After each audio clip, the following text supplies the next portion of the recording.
Alrighty, boys. This is going to be the first ever. Alright, that's kind of a lie.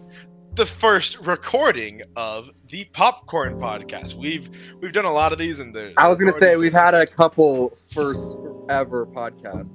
It hasn't gone well in terms of the recording, but this one, without a doubt, is recording really well. It's your boy Danklin coming in hot with. It's your boy Dirty Dan. Ooh. And it's your boy Chase. Shit.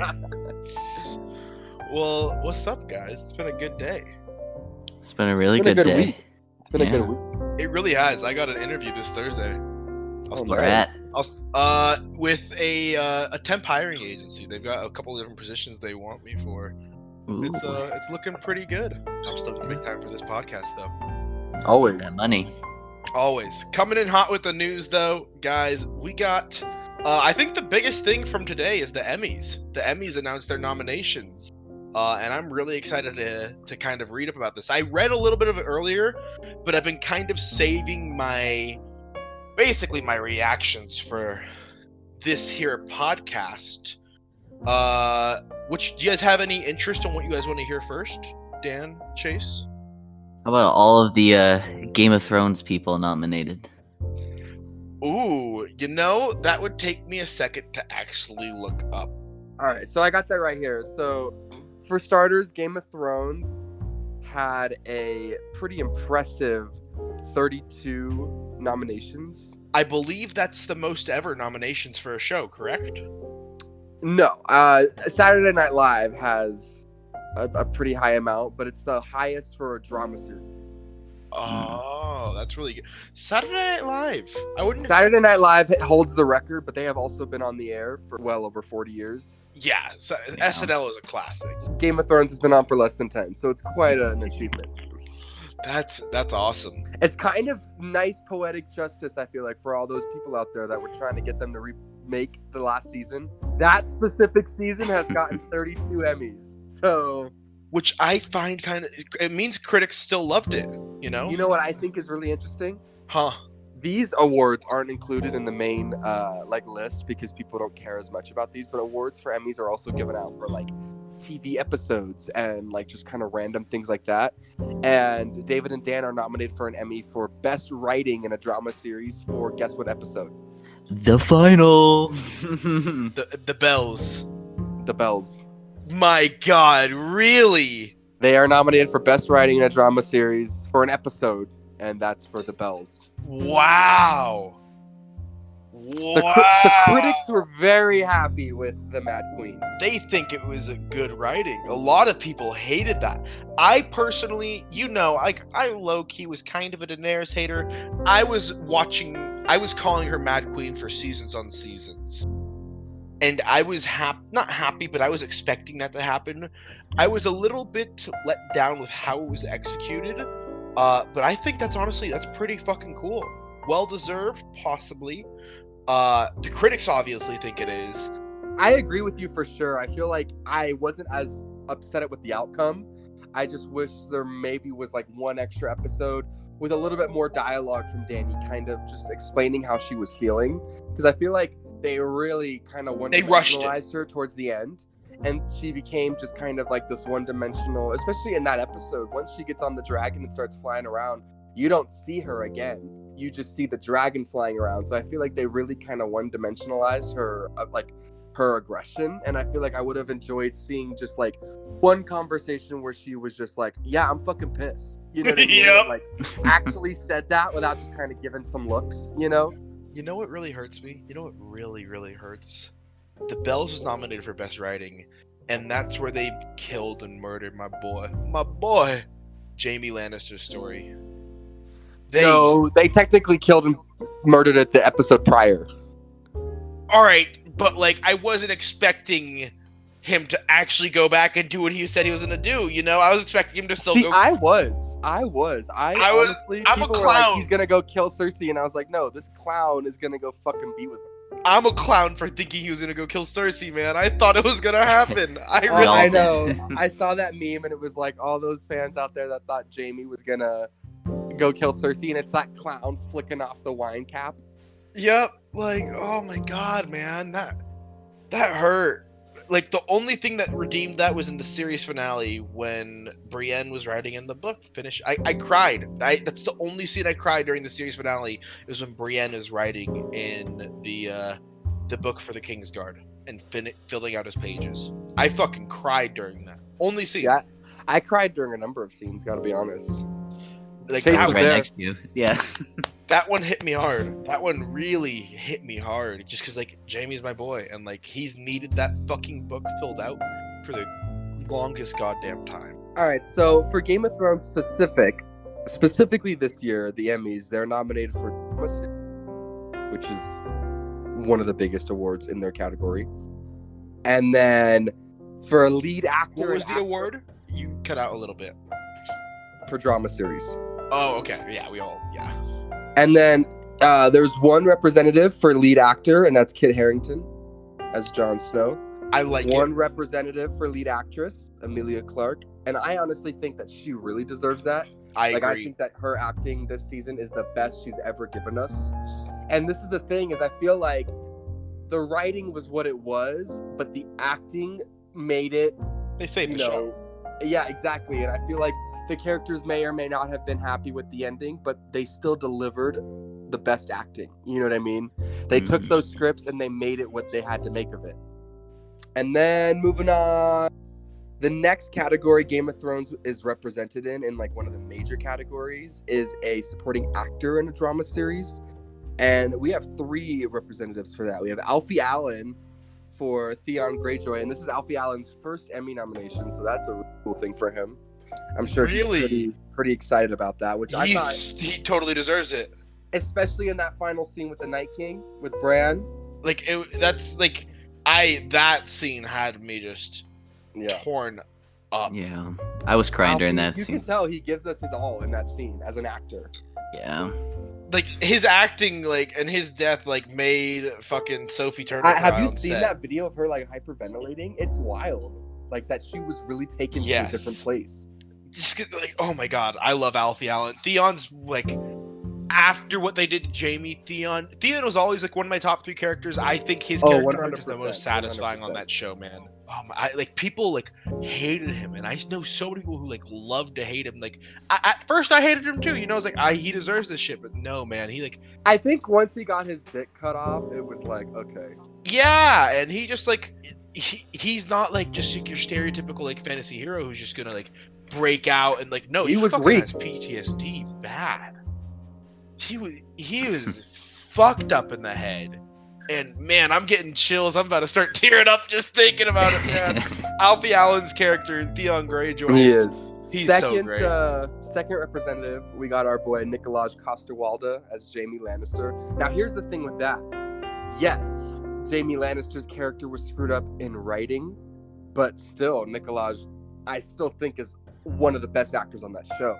Like, even though his decision agree. made no fucking sense to go back to Cersei, and we were pissed at him, the acting was still, yeah, it was still. It was above par. emotional. It was very emotional. Yep. 100% Our agree. third and final representative for Best Supporting Actor is none other than the Dinkles, Peter Dinklage. Now, I believe he's the only actor who has won this category already for this show. Do you see him winning? I was about to say that. I honestly, because I feel like to go out of your way to give Alfie Allen a nomination, he's got to have a good shot at winning. You know what I mean? Because I feel like someone out there was like, we got to give Alfie a nomination. You know what I mean? Like, that wasn't just some rant. Like, I feel like Peter Dinklage is almost a guaranteed, whereas Alfie Allen was like a conscious decision that someone had to make. You know what I mean? I think like that'd be even like I think if Alfie Allen won it, No, that would literally like be Theon's like real redemption arc if he won an Emmy. Like, yeah. Oh my god, man, Alfie Allen. I really think he deserves it, man. so that's it. So we just have 3. We just have Peter Dinklage, Nikolaj Coster-Waldau, and Alfie Allen. Yeah, I think Alfie Allen is. And then the gender my favorite opposite right there. role, so Best Supporting Actress in a Drama Series, we have 4 Game of Thrones. So 4 out of 6. So their Okay. odds are very good. We're probably going to get a female Game of Thrones actress winning Best Supporting Actress. Just because the odds, I mean, that would be crazy if one of the others won. But starting off, we got Gwendolyn Christie, our girl Brienne of Tarth, who I'm specifically thinking of the Great scene where she choice. gets knighted. Such a good actress in that scene. Like, you could tell she was so happy, and we see her cry as a character for the first time, and it was really nice. I'm thinking of the time she cries for the When- second time. yeah. When Jamie leaves her. That's the scene I'm thinking of, and that acting was fucking Because it out was of this something we've world. never Amazing. seen Brienne of Tarth do. And it's so Second heartbreaking. representative, our girl who stood in a window for 90% of the season, Lena Headey, aka Cersei Lannister. Criminally underused. So there are Yeah. 5 Game of Thrones actors She's gonna that are win the it for highest paid. These 5 actors make $500,000 an episode, totaling up to, at the end of the season, they made Oh. 6 or around 3 to like 4 million if you round up. So, who do you think those Damn. 5 actors are? These actors, since season 4, Emilia Clarke. have been the 5 highest paid actors. Yes. Emilia Clarke. Yes. Lena Headey. Which is crazy because she was so uninvolved. Kit in season 8. Harrington, Kit Harrington. Yeah, Kit Harrington. got the first 3. She got her bag. Peter Dinklage. Peter Dinklage. Yeah, Peter Dinklage. There's one more. And number 5. Let me think on this. Nope. Oh, Maisie Williams. Yeah, I wasn't gonna say Maisie. It's not Sophie Yeah. either. Guess how much drastic difference is that how much Maisie gets paid an episode? How much? Maisie Williams and Sophie Turner get paid $250,000 an episode. Oh my god, that's a huge difference. They make $250,000 less than those top 5 actors. And she's the one who got to kill the Night King. We're not going into this. We're not going into this. so do you guys give up? No. One more guess. Chase did his guesses. Who do I think is the 5th highest paid? Is it Nikolaj? Is it? Yeah. Really? Our boy Jamie Lannister. Yep, those 5 are the highest paid 5 actors of the show. I So didn't if you really go watch think the it was. opening title sequence, they are the top. They are the first 5 names. Mhm. Ah, that's great. It starts out with Peter Dinklage. He is the number 1, and then it moves its way down. Because Peter Dinklage is such a big name actor. Like he was big Yeah. before Game of Thrones. He was the one that won them. I think for season 3, 4, and 5, he won. Because you That's know the what? right He actor. was the best goddamn actor in that show, seasons 3, 4, and 5. He really fucking was. Damn, that's a lot of nominations. And then that's it for like the main Game of Thrones nominations. Also, side note, we got one really cool nomination: guest actress in a drama series.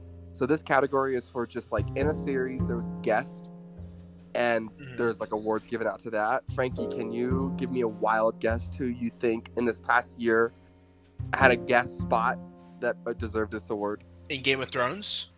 No. Oh. Jessica Lange. Yes. Like, that's easy. She barely was in. Jessica Lange, American Horror Story Apocalypse. She's probably gonna win that award because she was in one episode of that season and she fucking killed it. As she always does. Yeah. She always does. She's really Also, good. side note, I just noticed this, but we have a Game of Thrones actor who's actually nominated for guest actress in the drama. Oh. Melisandre. Melisandre, yeah. I was going to say, was it Melisandre? Carice Van Houten, I think you say it. That was going to be my actual guess, and then you said it wasn't Game of Thrones. It's like, oh, it's Jessica Lange. I was gonna guess Melisandre though, because I think they would have considered her only one episode being a guest appearance. Wow, she won an Emmy for that, or got Nominated, yeah. So That's it's impressive. safe to say that Game of Thrones is gonna be pretty much taking over the Emmys this year, as they should. It was the final season, you know. Yeah. Yeah. Damn. People didn't think it though. They didn't think it.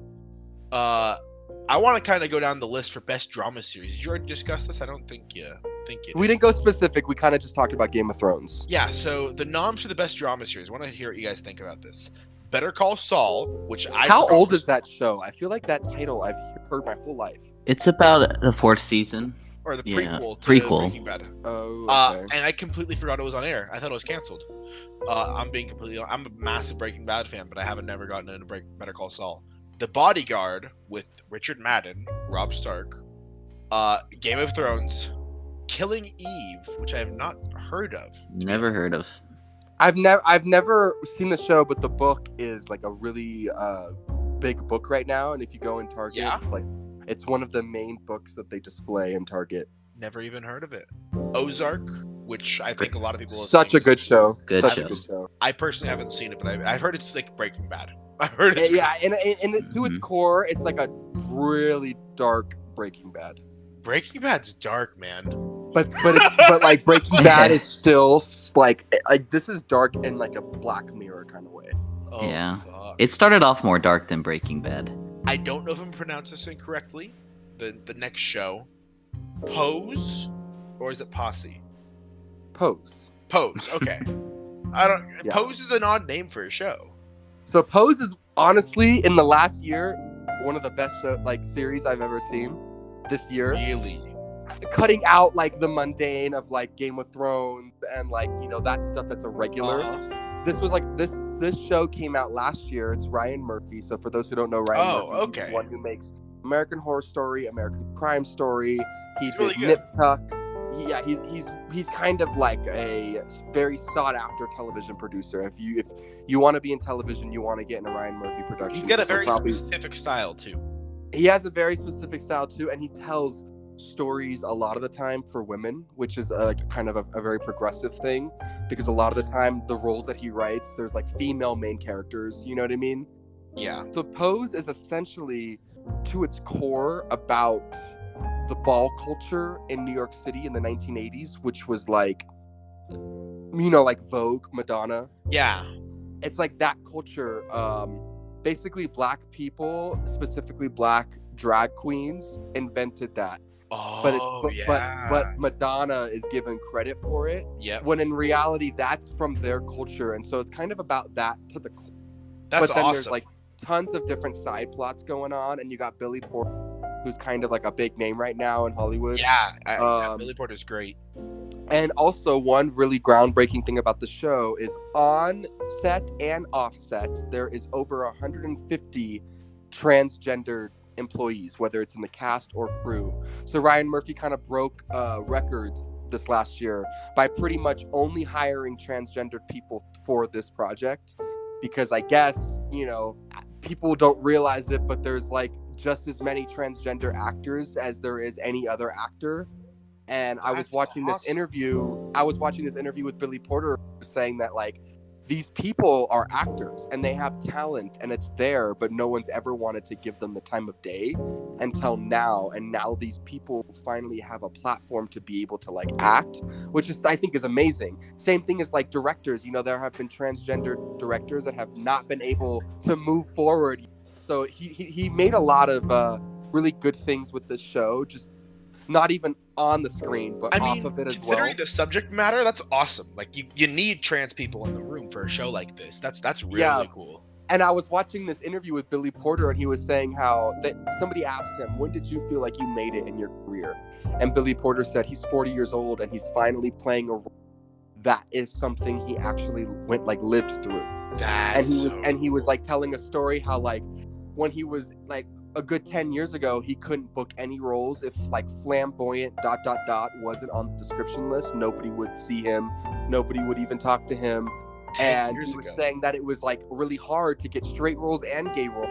Nobody was hiring him. And then he's like, and then you go look at, these straight male actors, they love playing gay guys and we love giving them awards for it. Thank you for gracing us with your straight presence. And I was like laughing. I was like, that's so true. Like straight actors get such praise for playing gay roles. Yep. When we have gay actors playing those gay roles. You know what I mean? And like male straight actors get to play transgendered roles, like in Dallas Buyer Club and all that stuff, when there could have easily been transgendered people playing those.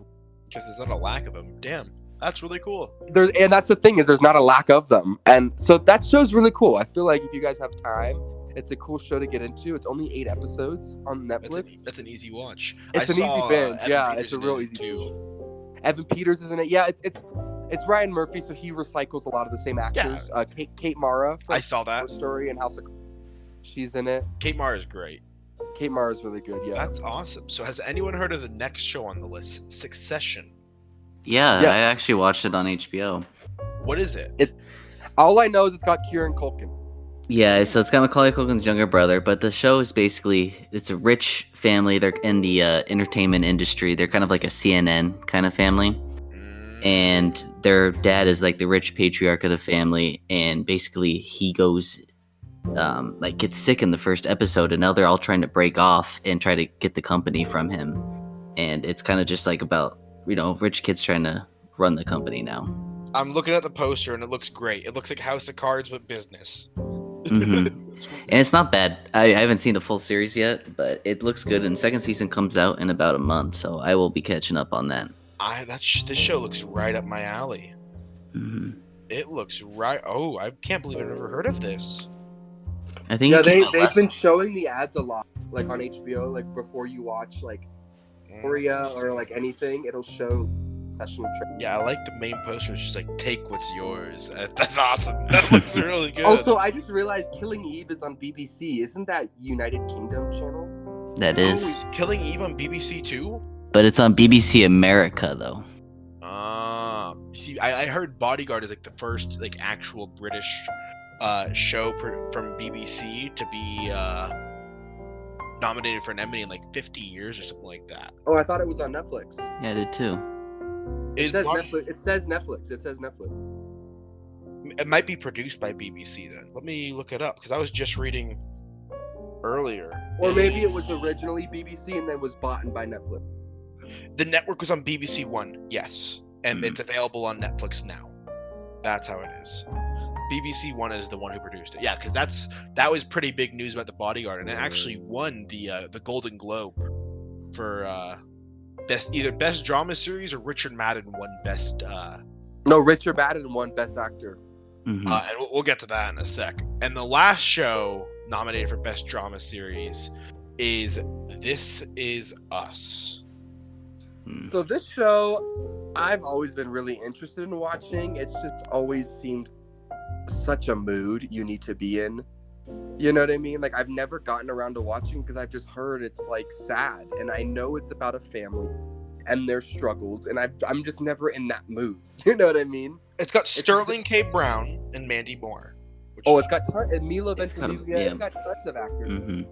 Yeah, Rachel watches it. It's too sad to watch, so that's what I was thinking. No like, it just seems like a real mood you have to be wanting to be put in. It seems very Lifetime.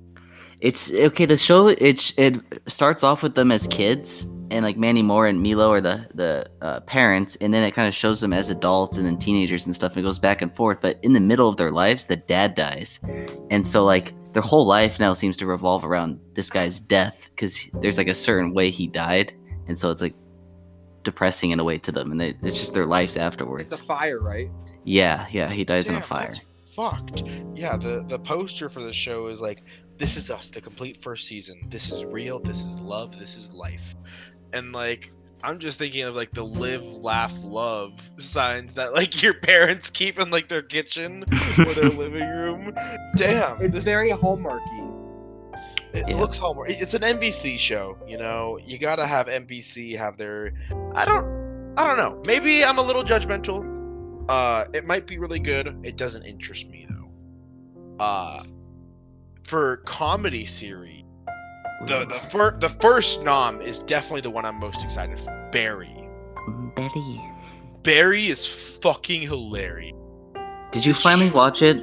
I haven't watched the entire season that was just on air. No, I've only seen episodes here and there, and every single time I've watched it, it has been so goddamn fucking funny. I need to just give myself time and actually watch the entire show. Yeah, I'm excited because Barry was so good the second season, but so was the series finale of Veep, and they're both. I think it's gonna be between one of those two for outstanding comedy series, and I have no idea. It's like a toss up. It'll probably be Veep just because they'll probably cater to the final season, Yeah, and it sucks because Barry, that was one of the best seasons of television I've seen. Barry is really right up my alley in terms of the dark humor, and I think that's why I like it so much. I just have a really dark sense of humor, and that show is fucking dark. Crazy. But the other noms are Fleabag, never heard of it. The Good Place, which I've heard a lot of good things about. The Marvelous Miss Maisel. Great show. Russian Doll, and Schitt's Creek. Schitt's Creek? What? I've never heard of that one either. Yeah, so I have never seen any of these shows, and I think that I need to watch Barry for sure. But the thing is drama is just so much more my bread and butter, you know, and I think you'll still like Barry then. which is why I think I'll like Barry, because Barry Yeah. seems like it has like a drama aspect to it. It doesn't seem so like Veep kind of reminds me of like Parks and Rec in the sense of like the style. And it is. And those shows are hard for me to stay continuous with because I get uninterested, you know what I mean? 100%. Have you guys not Even seen though the like Marvel Parks and series? Rec and all of those shows are so great, I just haven't finished any of them.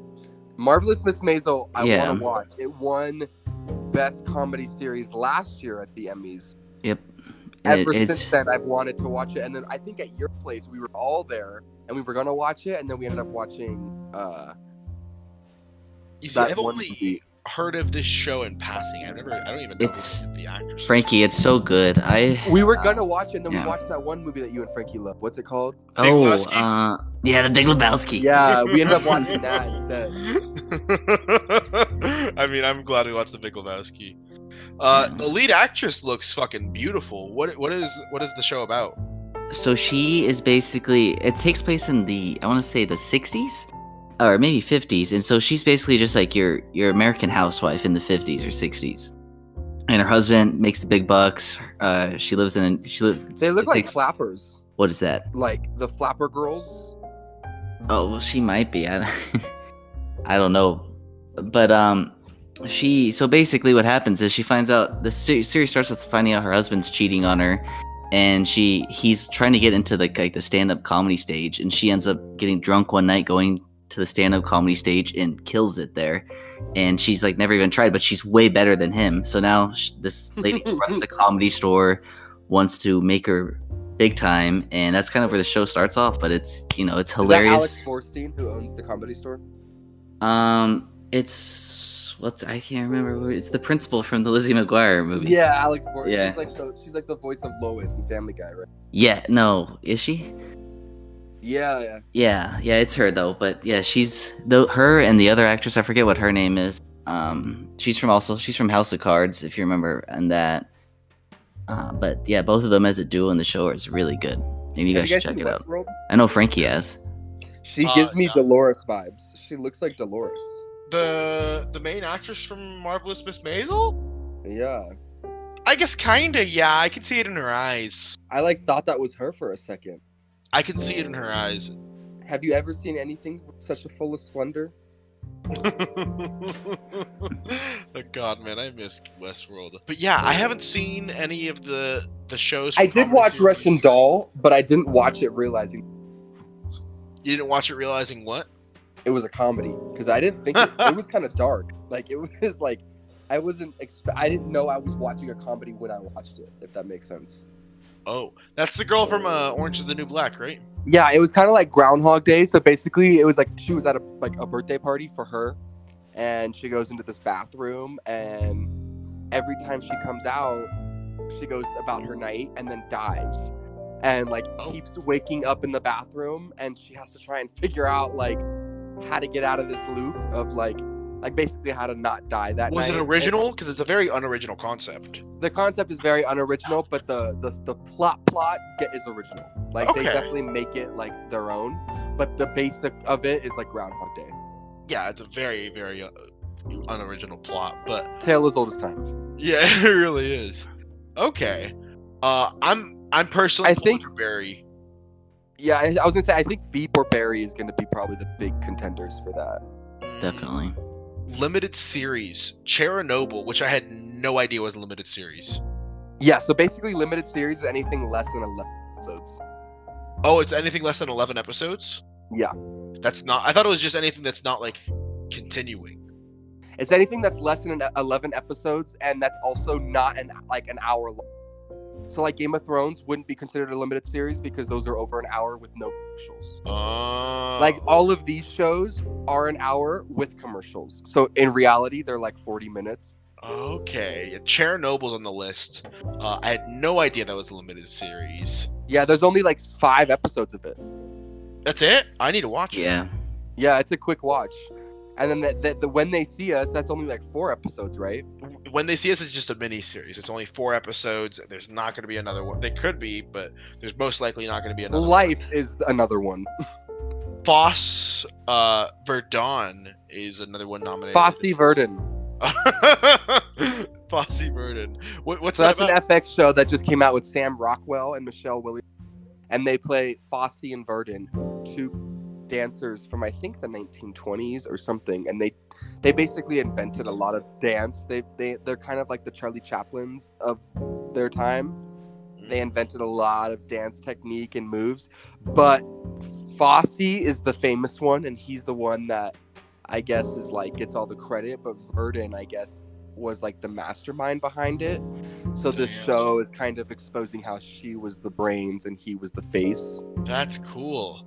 And their daughter, because they were married, their daughter is the executive producer. So it's in good hands in terms of the story of her. That's really cool.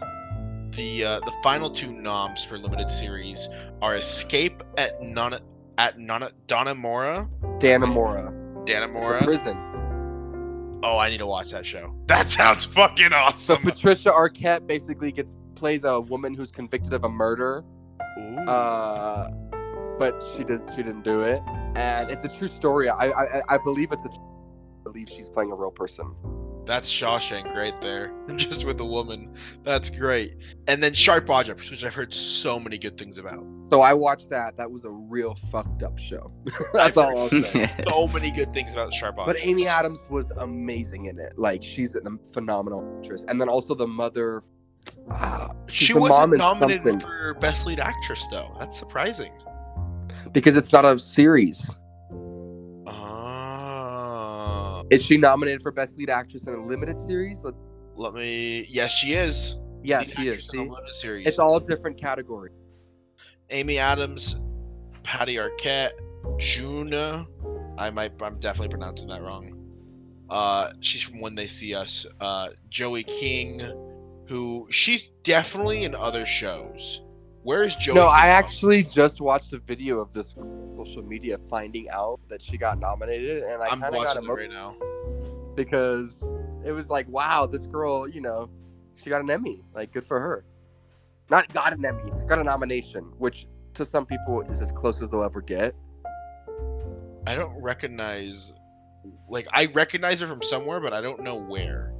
She's in like some kid movie that we watched. Like, she's in some movie from our childhood, like as a little girl. King. Let's find this out.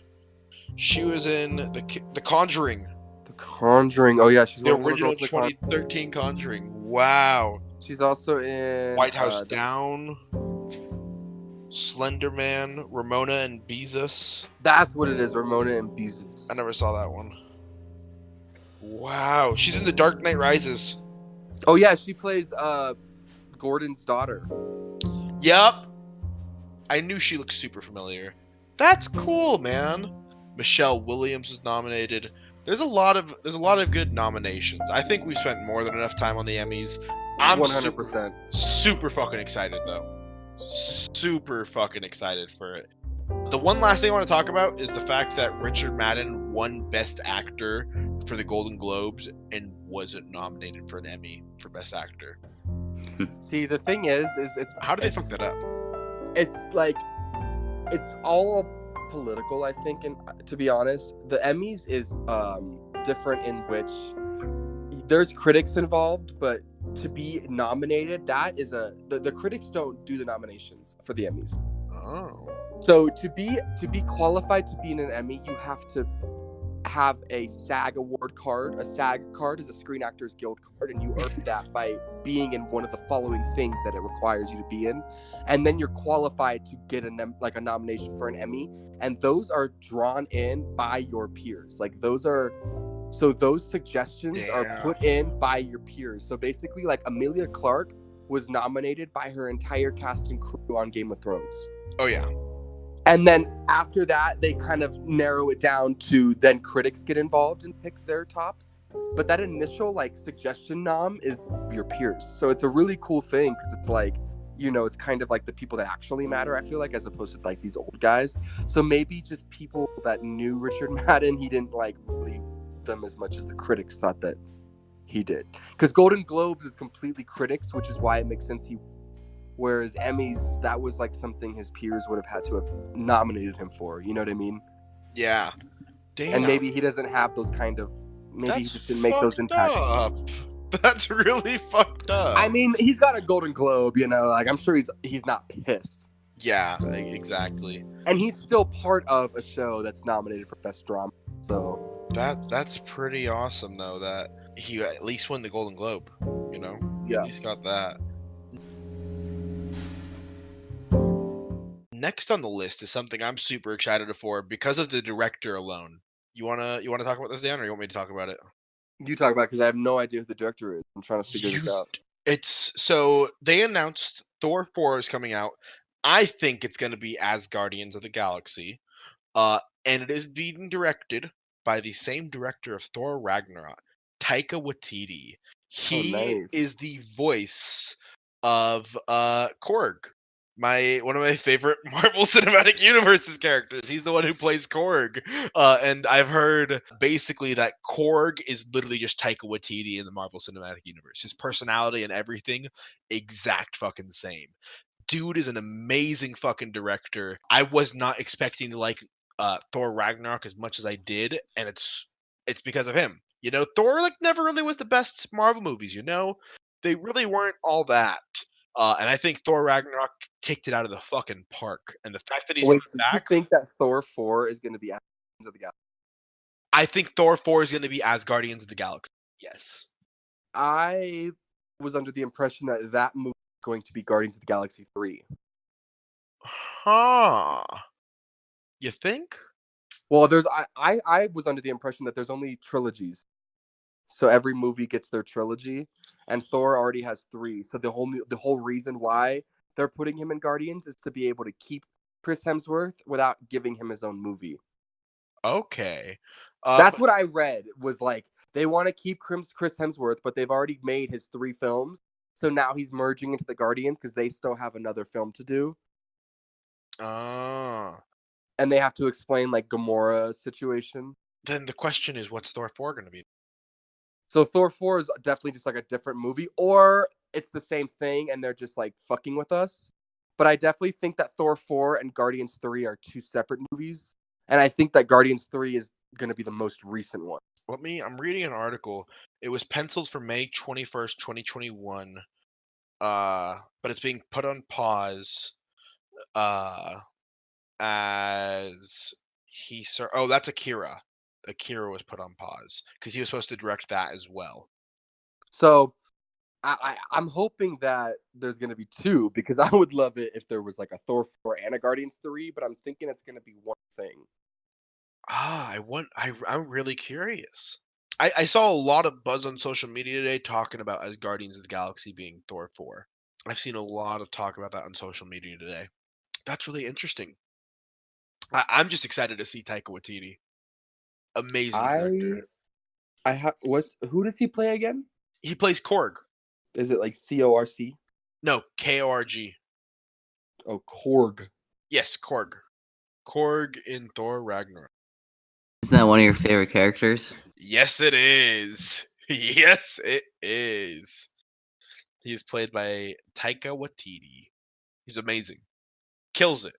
It's basically that his own guy. personality. He's the one playing like Fortnite. Yes, he is. Yes, he is. I'm seeing a lot of articles talking about him being and directing this new movie. I think it's a great step for Marvel and Thor, because Thor really was like The Dark World was probably one of the shittiest Marvel movies ever, if we're being completely honest. One of the least successful in the box office, one of the least well reviewed. There's its You know what's fans. funny? Huh. Before Infinity War, because for those that don't know, Avengers Infinity War is what really got me into the Marvel Cinematic Universe. I remember that. Which is like the end, so I wasn't very into it prior to. But right before I saw Infinity War, at that time, The Dark World was the only Thor movie I had seen. And it's not a very good impression. But I love Thor. I thought he was awesome. That's great. You're just waiting to get really into the MCU. But I'm super waiting happy. for Chase to buy them all. I know, right? Get them. I'm waiting for them all once Disney Plus comes out. Except like between HBO Max and Disney Plus and Netflix and Hulu, that's like $50 a month right there. I know. What That the hell is HBO Max? HBO Max is Warner Media's new streaming service that's going to be coming out. It's going to have all of NBC, all of HBO, a lot more. It's going to have its own original programming. It's gonna have all Warner Brothers. Yeah, basically all my. Warner Brothers. So all of like Harry Potter and like Mhm. Scooby Doo and all of that fun. It's going to have a lot. It's going to have Friends. It's going to have The Office. Oh boy. Yeah. Everyone's freaking out like Netflix is getting rid of Friends. I'm getting rid of my subscription. No, like get a fucking real movie taste. Get like a real Also, taste when in people TV freak out shows. about that, I'm like, watch another fucking show. Yeah. Yeah. Maybe it's time to Seriously. watch a new fucking show. Get a real fucking taste, you know? Like I have like I like Friends. I have every single season on DVD. Like if I want to watch Friends, I'm gonna go watch it on DVD. I'm not fucking flipping out. You know, I don't like having multiple subscriptions, but they're not freaking out about that. They're like, I'm gonna cancel Netflix unless I get Friends. Shut up. Like they're missing a whole world out there of shows. Yeah, and like that's their personality. I'm gonna stop talking shit. If you like Friends, good for you. I implore you to watch new television shows. The next on the list is this. I implore you, I really do. Is like this week. branch outside of the year 2007. Please do so. The Blair Witch 20th anniversary was this week. It came out this July in 1999. That's wild. And we were talking about this a few weeks ago. This is on an unreleased episode of the podcast about how the Blair Witch kind of really set a precedent and created a whole genre of horror. We were praising this movie so much. So this is going to be one of the throwback movies of the week this week, actually. We'll get more into it later. But it's awesome because this movie is extremely influential and I can't wait to talk about it. What's the Adam Warlock news that y'all have? So there has been tons of talk right now with Adam Warlock because he's obviously being introduced in Guardians 3. Yep. Because the end credit scene of Guardians 2 is that gold woman, I forgot her name. I know but exactly what you're talking about. Yeah. Is like creating the person, and then she says, we'll call him Adam, and then it ends. Yeah, So exactly. Adam Warlock is going to be the next villain turned good guy in the MCU. And there's been tons of rumors around He's going to be a Zac Efron. villain? Well, yeah, like he'll probably be introduced as a villain, and then we'll be like he'll be like, you know, like Vision, you know, like introduces the villain turned good guy towards the end of the movie.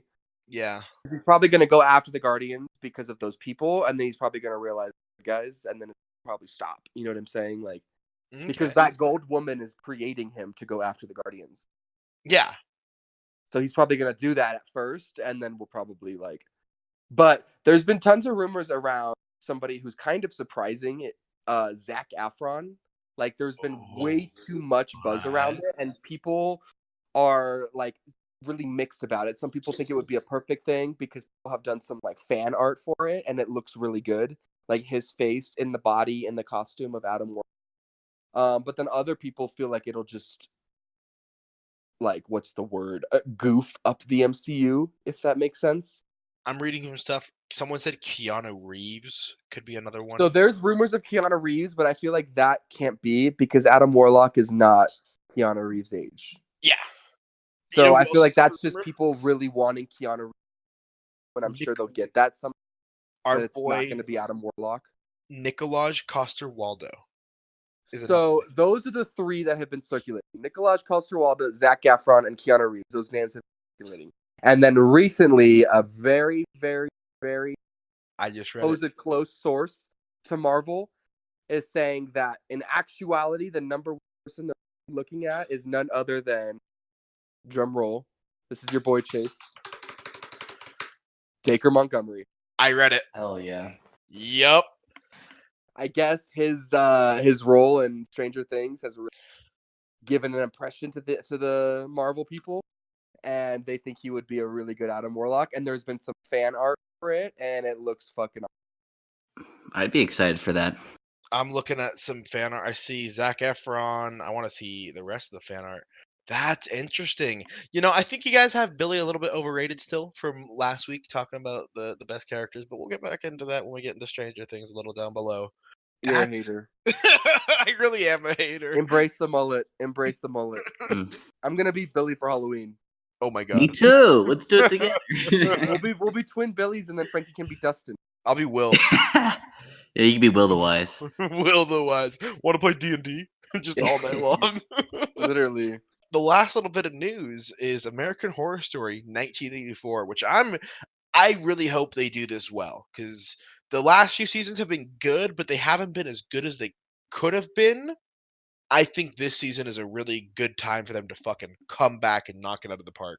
AHS 1984, the cast was officially listed. Dan, I'm assuming you got this. So, if you go and watch on your own time, if you go and watch this announcement, it was presented to us in a video form, this cast list, and it's basically it starts out with like a movie reel counting down from 10, and you hear a director say, starting the casting for American Horror Story 1984, action. And then you got Emma Roberts come out. You got all these different actors that are coming out, basically giving you a little taste of their character. And it's presented in this kind of like an audition. That's kind of how it's presented. Like all of these actors. I think I saw a little snippet from it. I think I saw Cody Fern's character. So people think that there might be more to this than they think. People on the surface level, this looks like, if you watch this cast teaser, it looks like a bunch of camp counselors at a camp being stalked by a killer. Very Friday the 13th-esque. But if you take into account the movie film reel and the fact that they're all like auditioning in this teaser, somebody was like, what if the show is actually taking place in present day? These are just actors in the show in a movie set in 1984 about a killer, and there happens to be a real one there. That's so Ryan Murphy.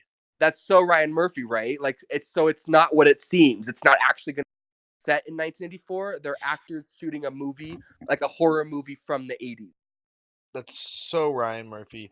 Emma Roberts looks hot in this season. Like she's an attractive lady already. Same with Billy Lord. I love the two of them. She looks really good too. I'm watching the cast. I love the short shorts they're all wearing, all the dudes and I know, it's so 80s. Billy Lord looks like a fucking rocker. That guy low-key looks like a young Richard Madden. Who is that? Do you know who I'm talking about? His name is Gus Kentworthy. He's an Olympian. What? Yeah, he's either an ice skater or he's something from the Winter Olympics.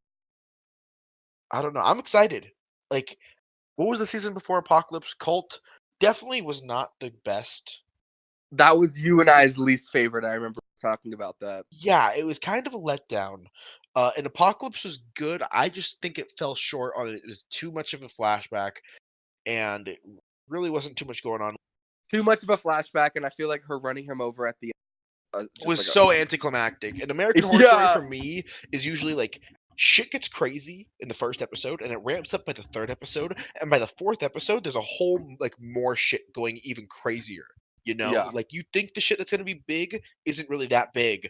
In Apocalypse, the shit that's big at the beginning is big the entire season. It's kind of a letdown. For me, Apocalypse, the thing that I loved about it was, because you know me, the nostalgia was just amazing. Like getting to have the Coven of Witches come back, and then getting to see Jessica Lange and the Murder House after almost 8 years of that not being a thing. That was really cool. That's what I loved about Apocalypse, was just all of the callbacks, all of the previous. Yep. I liked that. I liked the how it was all interconnected, but I think it could have been better. And I think 1980. Yeah. I'm hoping it has a true return to form.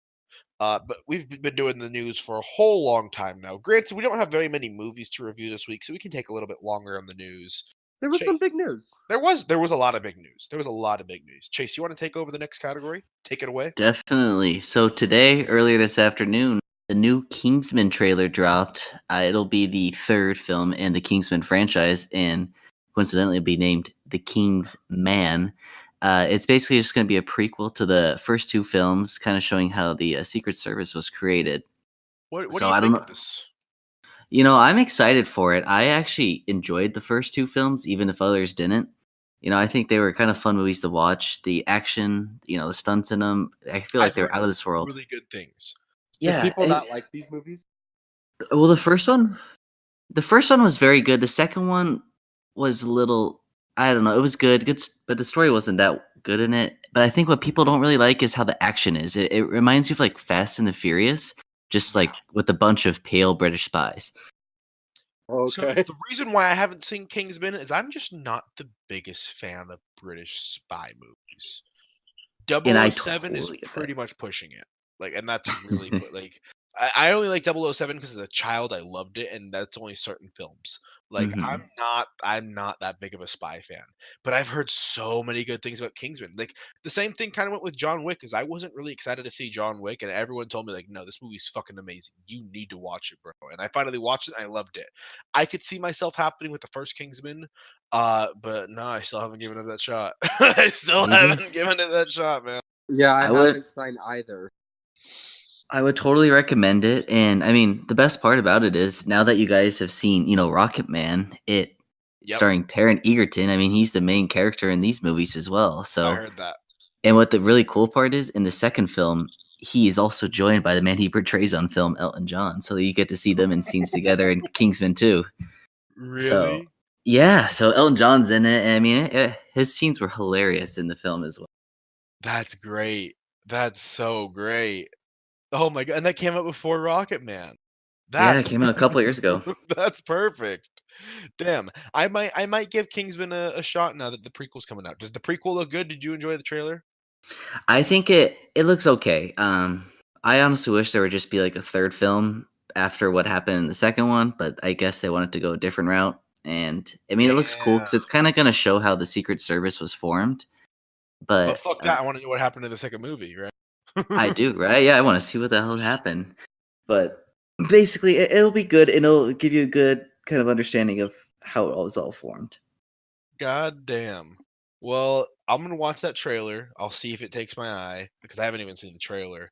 And I may or may not give it a shot. It might be a good movie to watch for throwback movie of the week coming up here soon, especially if we start lacking content. Uh, but I'll tell you right now, I'm not the biggest fan of British spy movies. I'm not. That's been what's kept me from watching it. Is I'm just like I feel like I can. I think it'd be like. Did you ever see Tinker Tailor Soldier Spy? Never heard of it, and I No. don't really care Mm-mm. about That's it. what it reminds me of. It's got the guy who plays Sirius Black. Oh, okay. What's his name? Gary Oldman, Yeah.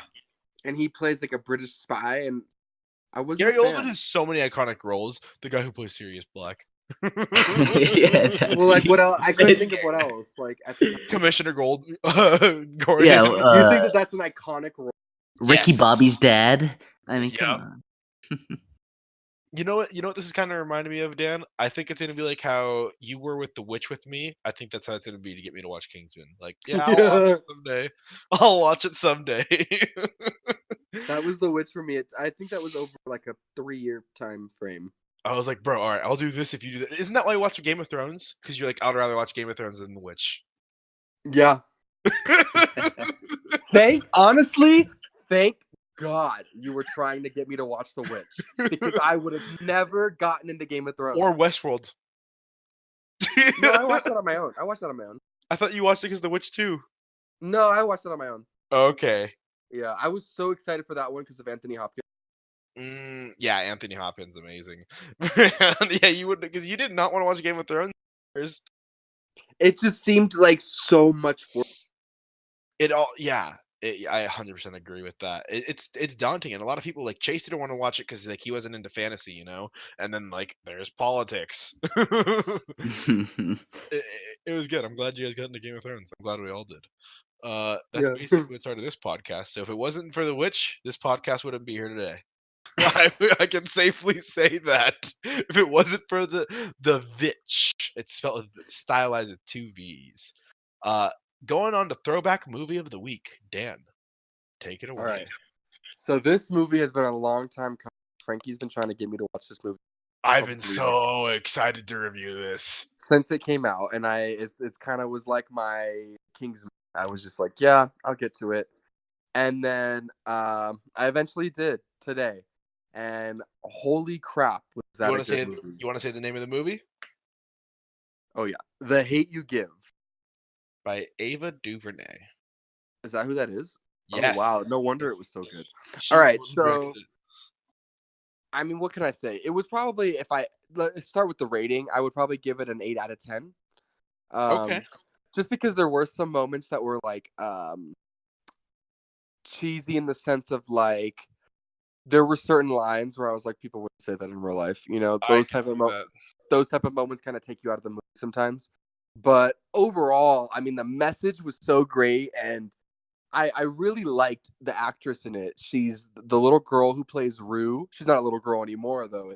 In this movie, she's like, I don't know, probably at least 19, 20 years old. No, in the movie, she's like 15 In or the movie, 16. she's in high school, but I think in real life now she's probably at least like 19, 20. Yep.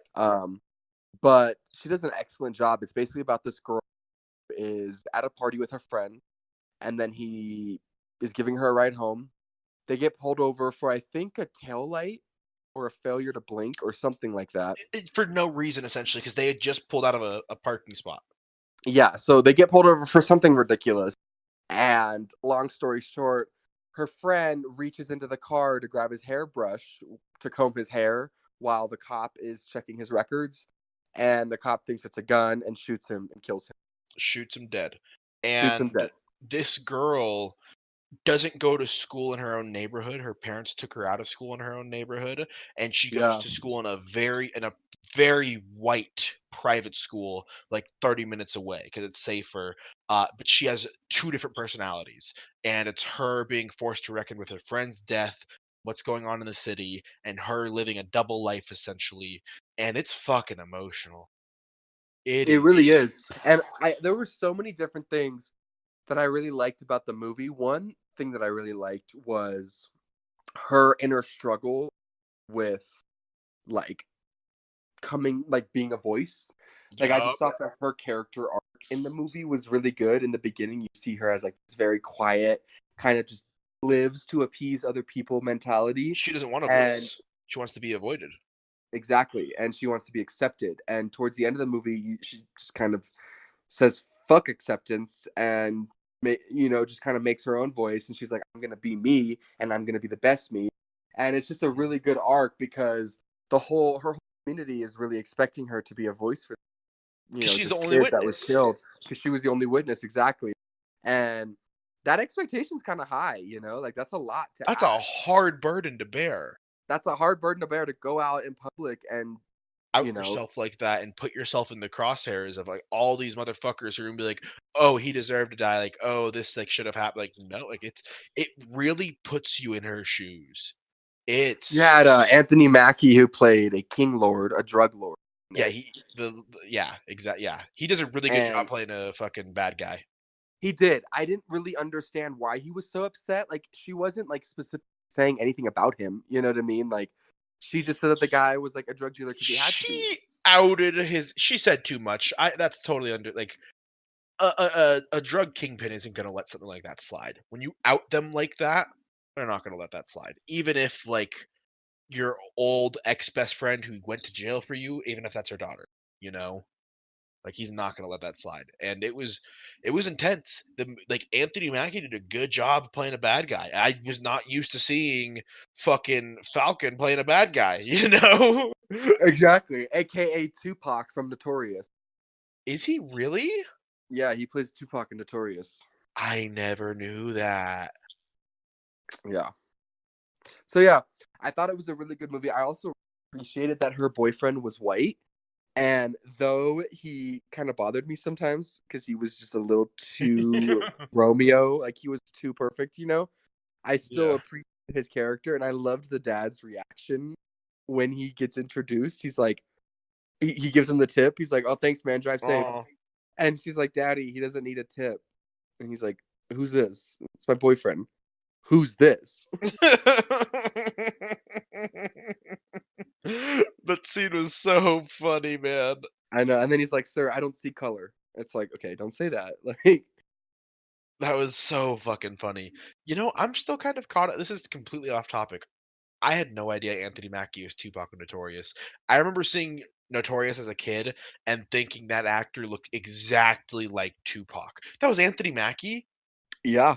He doesn't even look that much like Tupac. He doesn't even look that much like Tupac, but damn. In the movie he did. Well, and what's funny is he looks the same in this movie as he did in Notorious. He doesn't know he's aged on it. Yeah, they really age him down. I totally agree with that. And yeah, I'm looking at pictures right now of him and Notorious. He does look the same. Uh, damn. Back on topic to The Hate You Give. I What? also really appreciated, like, it wasn't one-sided. You know what I mean? It wasn't just this like movie about an African American story where it was just like, fuck the police, white people are terrible. You know what I mean? There was Mhm. still like, I loved the scene with her and her who's played by Common, and where he is giving an honest what's explanation from a cop perspective. And even though he's an African American, he is still explaining to her exactly why those thoughts would come to your mind. And I was like, I really appreciate the double perspectives that they're giving in this movie right now. Like, they're showing you that it's not as black and white on either side as sometimes it comes across. Yeah, because And that comes out across in like in the middle of the movie, and she's like, "How the fuck could you betray us?" And by the end of the movie, it's like, "Nah, it's the hate you give. Like the hate we give is the hate fucking we us." give is fucking everyone up. It's not that like whites are hateful to blacks, and it's like everyone's hateful to each other, Eh, and it's like The whole system. that the whole system's fucked, which I thought was just a great message. Like, it can movies like that, I feel like, can get really one-sided, you know what I mean? Mhm. And this one wasn't like that. I thought it was like, definitely, like, you got a lot of perspectives. Also, I loved just like that scene with the friend where she shows her, because like in the Yeah, her movie, friend's hella fucking racist, but acts like she isn't. yeah, because she's inherently racist. She just doesn't get that she's racist, honestly. Uh-huh. And that's a lot of people. Like, I know a lot of people that are like her, that like love the black culture, but that's it. You know what I mean? Like, they like to say the N-word in rap songs, and they like to, they like the black culture, They like but to they take don't, a ditch day when someone gets when there's like, killed. yeah, exactly, like turning a rally for that into like a ditch day was so realistic in my opinion. I'm like, I totally know people that would view it like that. You know what I mean? Uh-huh. I would probably view it like that, not even it's one of those movies that really shows you all of us, every one of us, are inherently one way or another. And it Mhm. really takes I think a big person to be able to watch this movie and then look inward towards yourself and be like, wow, I saw myself in a couple of these moments and I don't like that. You know what I mean? Yeah. Well, my I watched this movie with my father, and I was kind of nervous because my dad used to be extremely conservative. Nothing wrong with uh Republicans. Uh but he used to have some pretty controversial viewpoints, and he's definitely changed over the past couple of years, and he's softened up. Either that, or it seems like other people have gone farther to the right, and he's just stayed the same. But I watched this movie with my dad, and he absolutely loved this movie because, like, it shows it from her perspective, and it's really like fucking it's intense. Like, if It's you're intense, yeah. just because you're conservative doesn't mean you're gonna dislike this movie, and I know a lot of people can think that. I've know people who haven't seen this movie for that very reason, like, "Oh, it's gonna be preachy." Like, just watch the movie. Right. And I think these movies, like I said, they can get and they can get one-sided. And I feel like this movie did an excellent job of just the story for what it is, and not like trying to point fingers and not trying to take any sides. You know what I mean? It was just about telling the story for what it is. Yeah, it was giving you the perspective of a young black girl, being forced to find her voice, and Yeah. it's filled with racial tensions, and it does a really, really good job of delivering the story. I cried multiple times watching this movie. Yeah, there were multiple times where I was like, "Oh man, that's emotional." It's a 97% on Rotten Tomatoes. Not surprised whatsoever. Wow. Also, I don't know if you recognize that the mom in it is Brenda from the Scary Movie I series. instantly recognized. I was I was not like, "Oh expecting her to do wow, good. She kills it. branching out." She killed it in this movie. She She did. I does was like, so "Look at you good. branching out." The all the scenes when she's getting angry at Russell Hornsby, who's the father, Maverick. yeah, she's getting mad at him, and she's being like mama bear, and like she's like trying to do what's best for her kids, saying like she doesn't have to like she does really good. Like you forget they're acting. Yeah. I You also loved forget the they're dad when fucking he's like, acting. "What kind of whack ass name is Gary or whatever? What is his name? Chris. Chris. Yeah. What kind of whack ass name is?" The dad's far and away my favorite character in this entire movie. Oh, I would definitely have to say that my favorite character is the lady who's like The the attorney. rally like the rally leader. That her name in the movie is April Ofra. Her name in real life is Issa Rae. Issa Rae, yeah. Issa Rae. Issa. Issa. She does Issa amazing. Rae. She does amazing. The cast kills it. They No, yeah, fucking they really knock do. it And out of the then park. yeah, and also Common, like, he always has those I'm cameos every glad now and then. that they cast Common for the role of the black police officer, because that's a really hard role to capture. Common in real life is very outspoken and very much a leader, Yeah. and he does something that's a bit against like his own personal beliefs, but he kills it. He fucking delivers that role, and he does a really good job at making you even sympathize with him. Where I usually, personally, I'm pretty far left, and I really don't sympathize with police officers whatsoever. And he's like, no, like you got it. Like he really like provides that, like you were saying earlier, provides that perspective and does a really good job. I think Common is one of the few actors that could have done that role right. One of the very few actors who could have did that role correctly, and he did it. He did that role very well. So, taking in everything into account, I would give it an 8.5 out of 10. 8.5 out of 10, a pretty damn high rating. Yeah.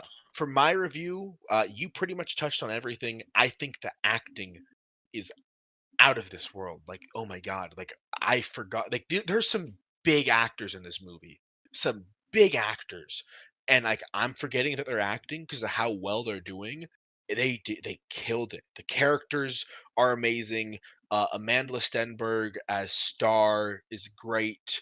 Russell Hornberry as uh Maverick is also great. Even yeah, you said Regina Hill as the mom. There's so many good actors and so many good characters, and the character arcs they all take. It's great. I love it. The cinematography, they have such beautiful shots in this movie and such moving shots.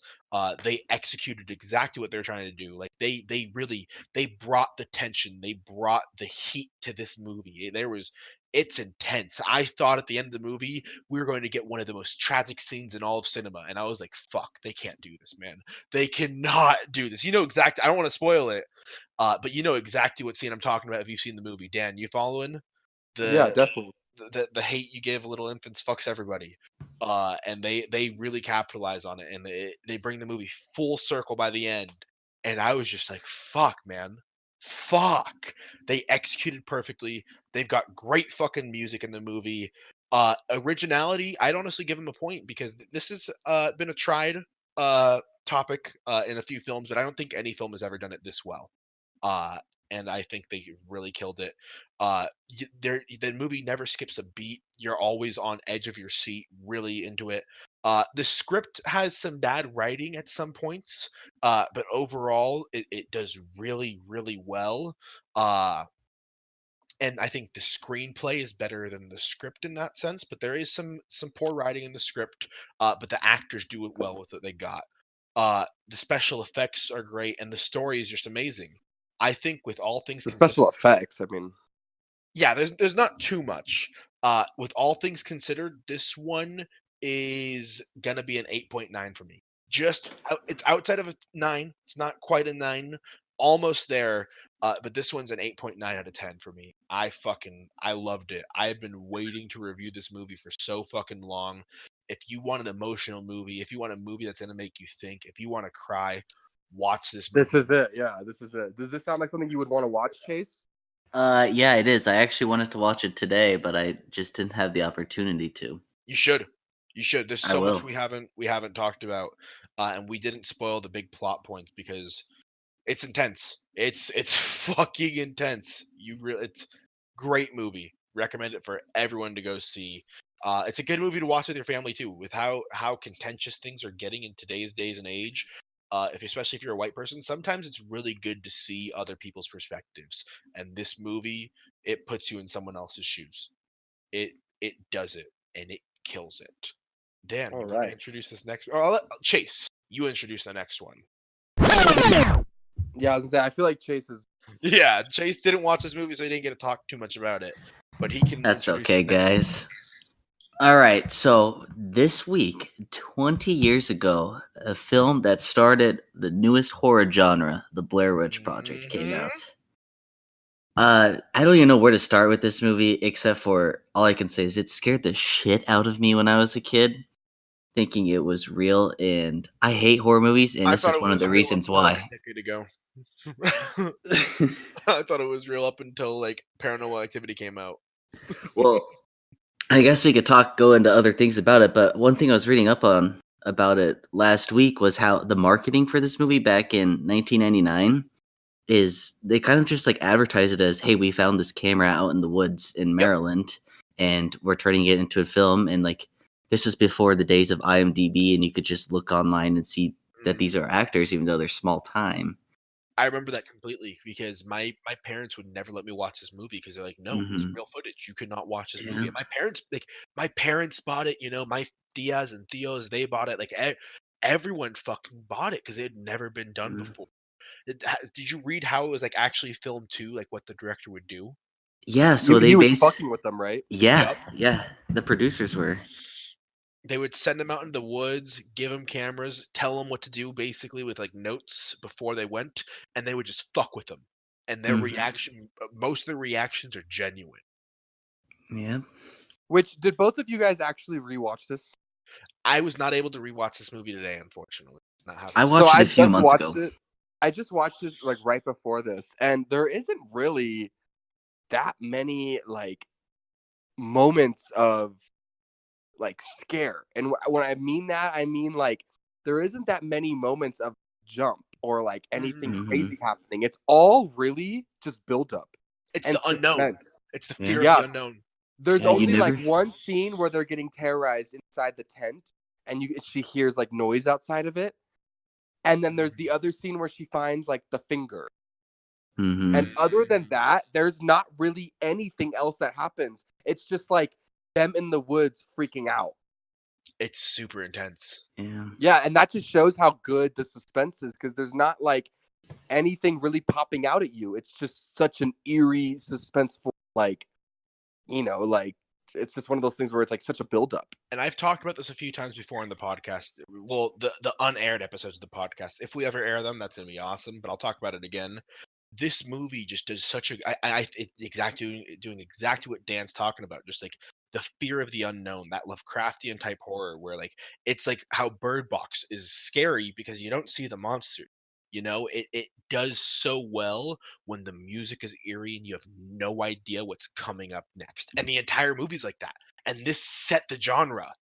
But this is like coming after the slashers are kind of all in because there wasn't too many good 90s horror movies. If we're going to be real, there wasn't too many great 90s horror movies. I might be Hmm. criticized for that, but it wasn't that great, and it was kind of the horror genre was kind of declining, and the Blair Witch Project redefined it entirely. It is so fucking scary. You just don't know what's going to happen, and it just gets under your skin. It is so goddamn chilly. I love horror movies that make you think and they get under your skin. You know, when I'm scared to go in my room and turn the light off because I don't know what's gonna be like. If I ever walked in my house and saw someone standing facing the corner, I'd fucking scream. I'd fucking scream and run out the house. Like that's how chilling the last scene of that movie is. The final frames of that movie is one of the scariest of all time. Hmm. And it's just the entire movie builds up to it, and you know. It doesn't have to jump at you. It just the camera turns and you see him standing in the corner, and you're like, "Holy fucking!" Like I'm getting chills thinking of it right now. It is so fucking scary. I love it. Defined genre. Dan, you want to Definitely go to take find a this genre. over? Like I was just about to like you took the words out of my mouth. Find a genre for sure. Because I feel like nowadays that is like horror movies is like a lot of them are like that, Yeah, you know, camera styled kind of thing. yeah. Paranormal Activity, all of its successors, and most Hmm. horror movies nowadays really not most, but a lot of them take And even movies that are not like intentionally like a camera, like even like in The Conjuring, that's not camera. That's like a movie. But uh even in that one, the camera like shakes kind of, and the camera kind of bounces up and down with like breathing. And like, even though that's not like a Paranormal Activity kind of camera lens, it still moves in a different way than I feel like horror movies did prior to Blair Witch. Hmm. Yep, I agree with you 100%. I was gonna say The Conjuring is a little bit different, but still gets a lot of its inspiration from Blair Witch, in my opinion. Yeah, definitely. All of those movies are so good. Can't Yeah. watch them at night. Since you watched it today, what else do you have to add on it, Dan?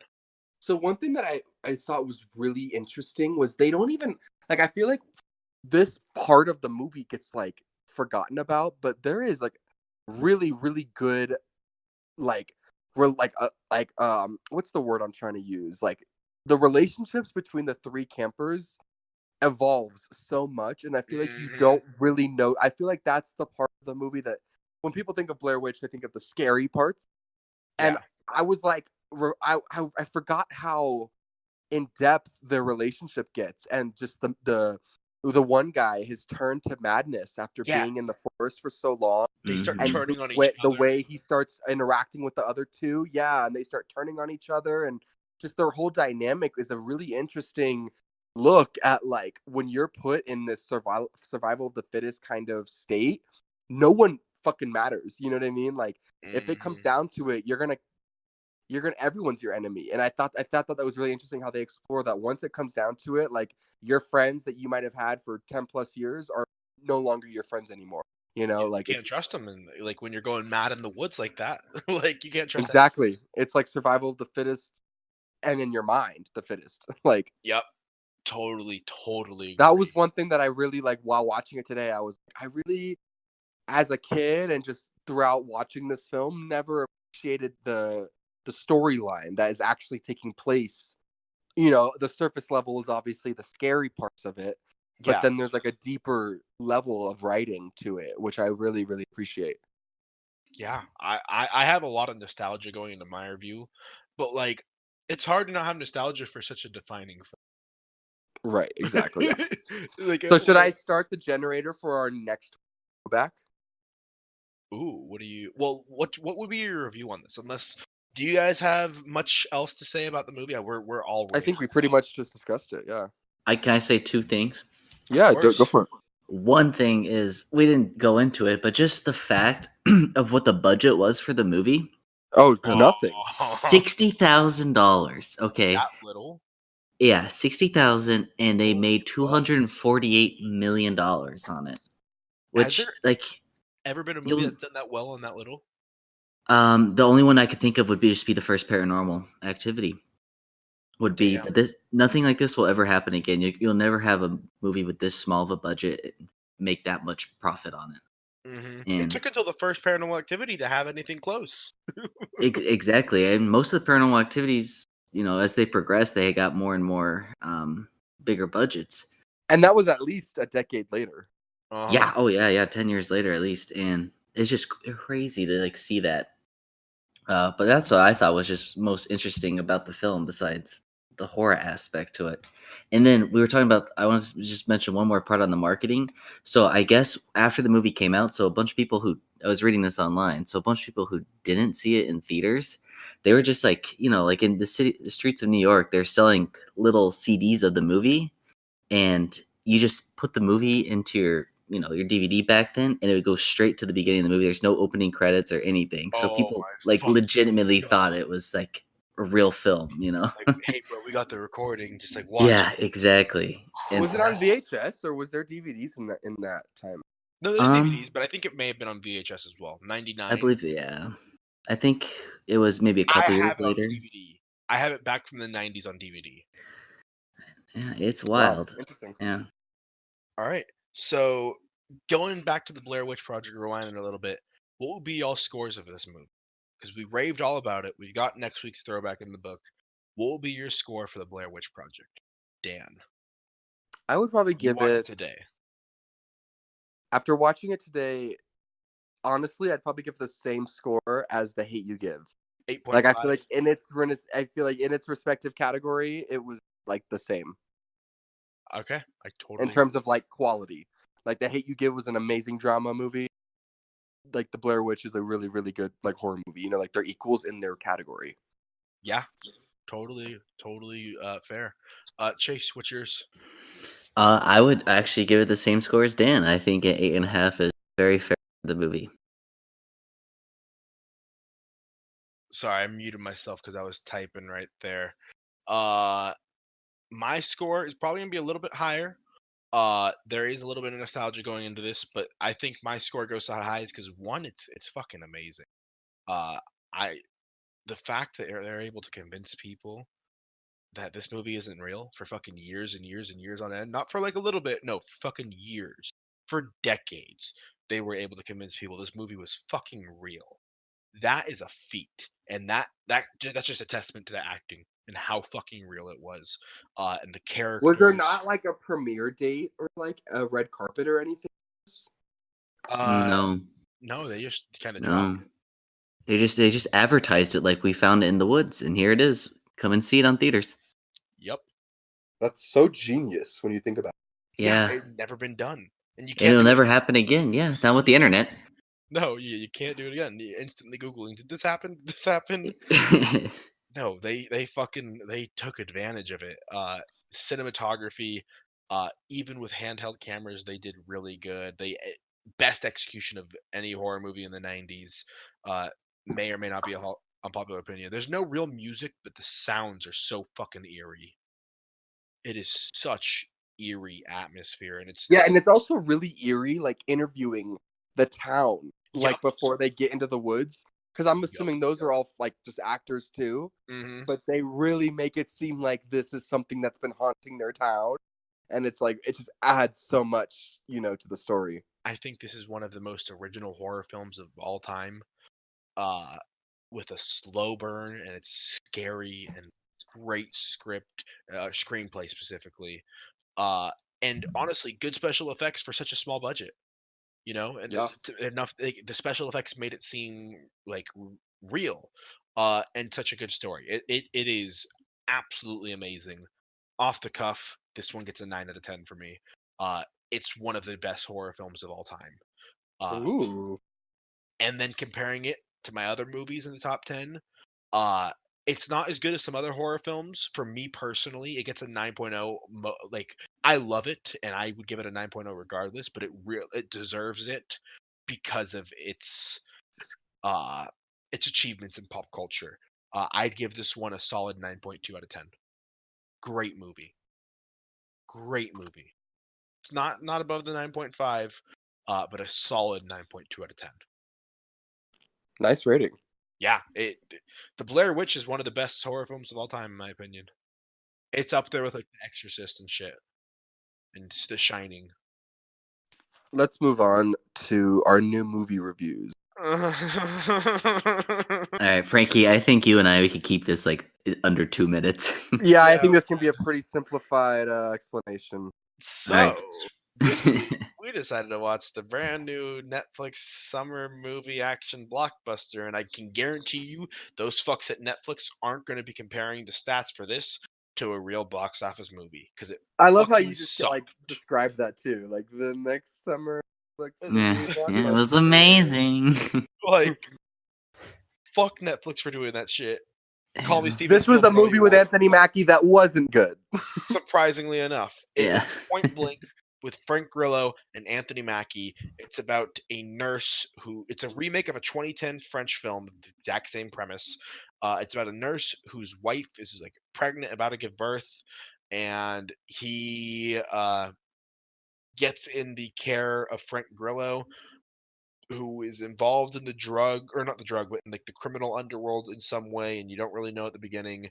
And his wife gets kidnapped by Frank Grillo's people. Uh, and there's some twists that are really, really, really, really, really, really, really twists they give away in the fucking trailer. They gave the whole movie away in the trailer, to be honest. And I really wanted to like this movie. I really wanted to like this movie. I love summer action movies. Cheesy action movies are great, but it's so uneventful and it's so fucking Mm-hmm. it is just such a slog, and it's just like, oh, okay. And like Anthony Mackie, like, bro, you've done really good at, like, you're a really good actor. Like, what the fuck are you doing? Yeah. Like, the script is so flat. There's great special effects, but Michael Bay films aren't that great either. Uh, the acting's piss poor. I really wanted to like this one. Frank Grillo, Yeah. Anthony Mackie, shooting cops. I wanted to like it. And there's like no action scenes. How do you No, have an wait. action Yeah. like how do It you have was a like fucking action movie with no action scenes? it literally was like till the very like the last 5 minutes of the movie there was There was finally no action action, scenes. not until like the end. No. And then it was like kind of brutal that like action at the end. Like, There's like So a give me a hand plot synopsis. Like, what is and this movie? I could give it to you very quickly. Spoiler plot synopsis ahead. Anthony Mackie, the movie starts off, Frank Grillo is jumping out of a window of a house. There's a shooting that happened there, and then Frank Grillo's shot. And you don't know what's going on.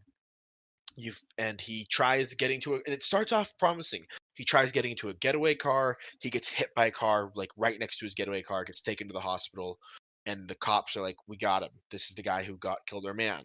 And you find out that Frank Grillo killed the district attorney, and the getaway driver was his brother, and shit's gone to hell. And he's in the hospital. Then it introduces you to Anthony Mackie, who's a nurse, who is Frank Grillo's nurse, and he ends up getting attacked in the hospital, gets the shit beat out of him. You don't know who does it or who they're working for. And he goes home, everything's fine. He gets knocked out at home by the same person. His wife gets kidnapped, and he gets text messages saying, like, you need to release him and take him to this location or your wife's going to get killed. And, like, it's taken. Taken is the situation. And he does it. mhm. He knocks out a cop with a defibrillator, and it's a little promising. He gets Frank Grillo. There's some gunshots, and you find out it's his brother, the getaway driver, who's doing all this stuff, trying to get him back. And it's like, oh, the brother's not really a bad guy, but why is he kidnapping him? And you find out, oh shit, they've been framed. Like you didn't know it already. And basically, you find out he didn't kill the DA. He was trying to make a deal with the DA to get his brother off the hook for some crimes, and they like robbed some drug dealers in a couple of years ago, and they owe money to him, so people after him. And there's a bunch of corrupt cops trying to kill these guys. And Anthony Mackie basically just plays a doctor who's shooting him up with drugs the entire time, and it's such shitty action. It's like you could have action scenes where they're killing people left and right, but they kill very few people. There's like Mhm. the one thing I will give them is the scene where Anthony Mackie's forced to kill a cop. His emotions are realistic, but you fucking have to be. If you're a goddamn nurse, you better act that scene like a nurse killing people. You know, like you really, if you fuck that up, you really are bad at acting. And like, it's so uneventful and it's so fucking boring. I All really right, wanted to like give me your this. ratings. Give me your ratings. Chase, you want to go first? Yeah, I'll give it right away. This movie is like a 4.5 out of 10. That's Um, Okay. honestly better than I was expecting. it might even be lower than that. I don't even know. The thing is, like Frankie said, it felt like it went on forever, and the movie was like an hour and 20 minutes. It was It's 90 freaking minutes. short. It's like Yeah, 90 minutes including it credits. was. I thought it was like when the movie ended. I was like, man, I've been watching this for 2 hours. No, It's a it's a short movie movie. designed like, oh, you have 90 minutes of free time, just put this on and watch it. You don't have enough time Mhm. to start a show, you don't have enough time to watch a full 2-hour movie. Like, here's your 90-minute movie that's going to entertain you, but it doesn't entertain Yeah. you. It See, if you're it's gonna do some chores on a Sunday and scrub the kitchen floor and clean the kitchen, I would recommend putting this on in the background. But if I you're had some gonna, stomach pain, and it was the only thing I had to do. My phone was dead, so I was like, I'm gonna watch it, and yeah, it wasn't very good. It it, wasn't it, very good. no, and like the you said the acting was bad, and what was the other like just like the part where Anthony Mackie gets beat twice, like both times it was like unnecessarily too long.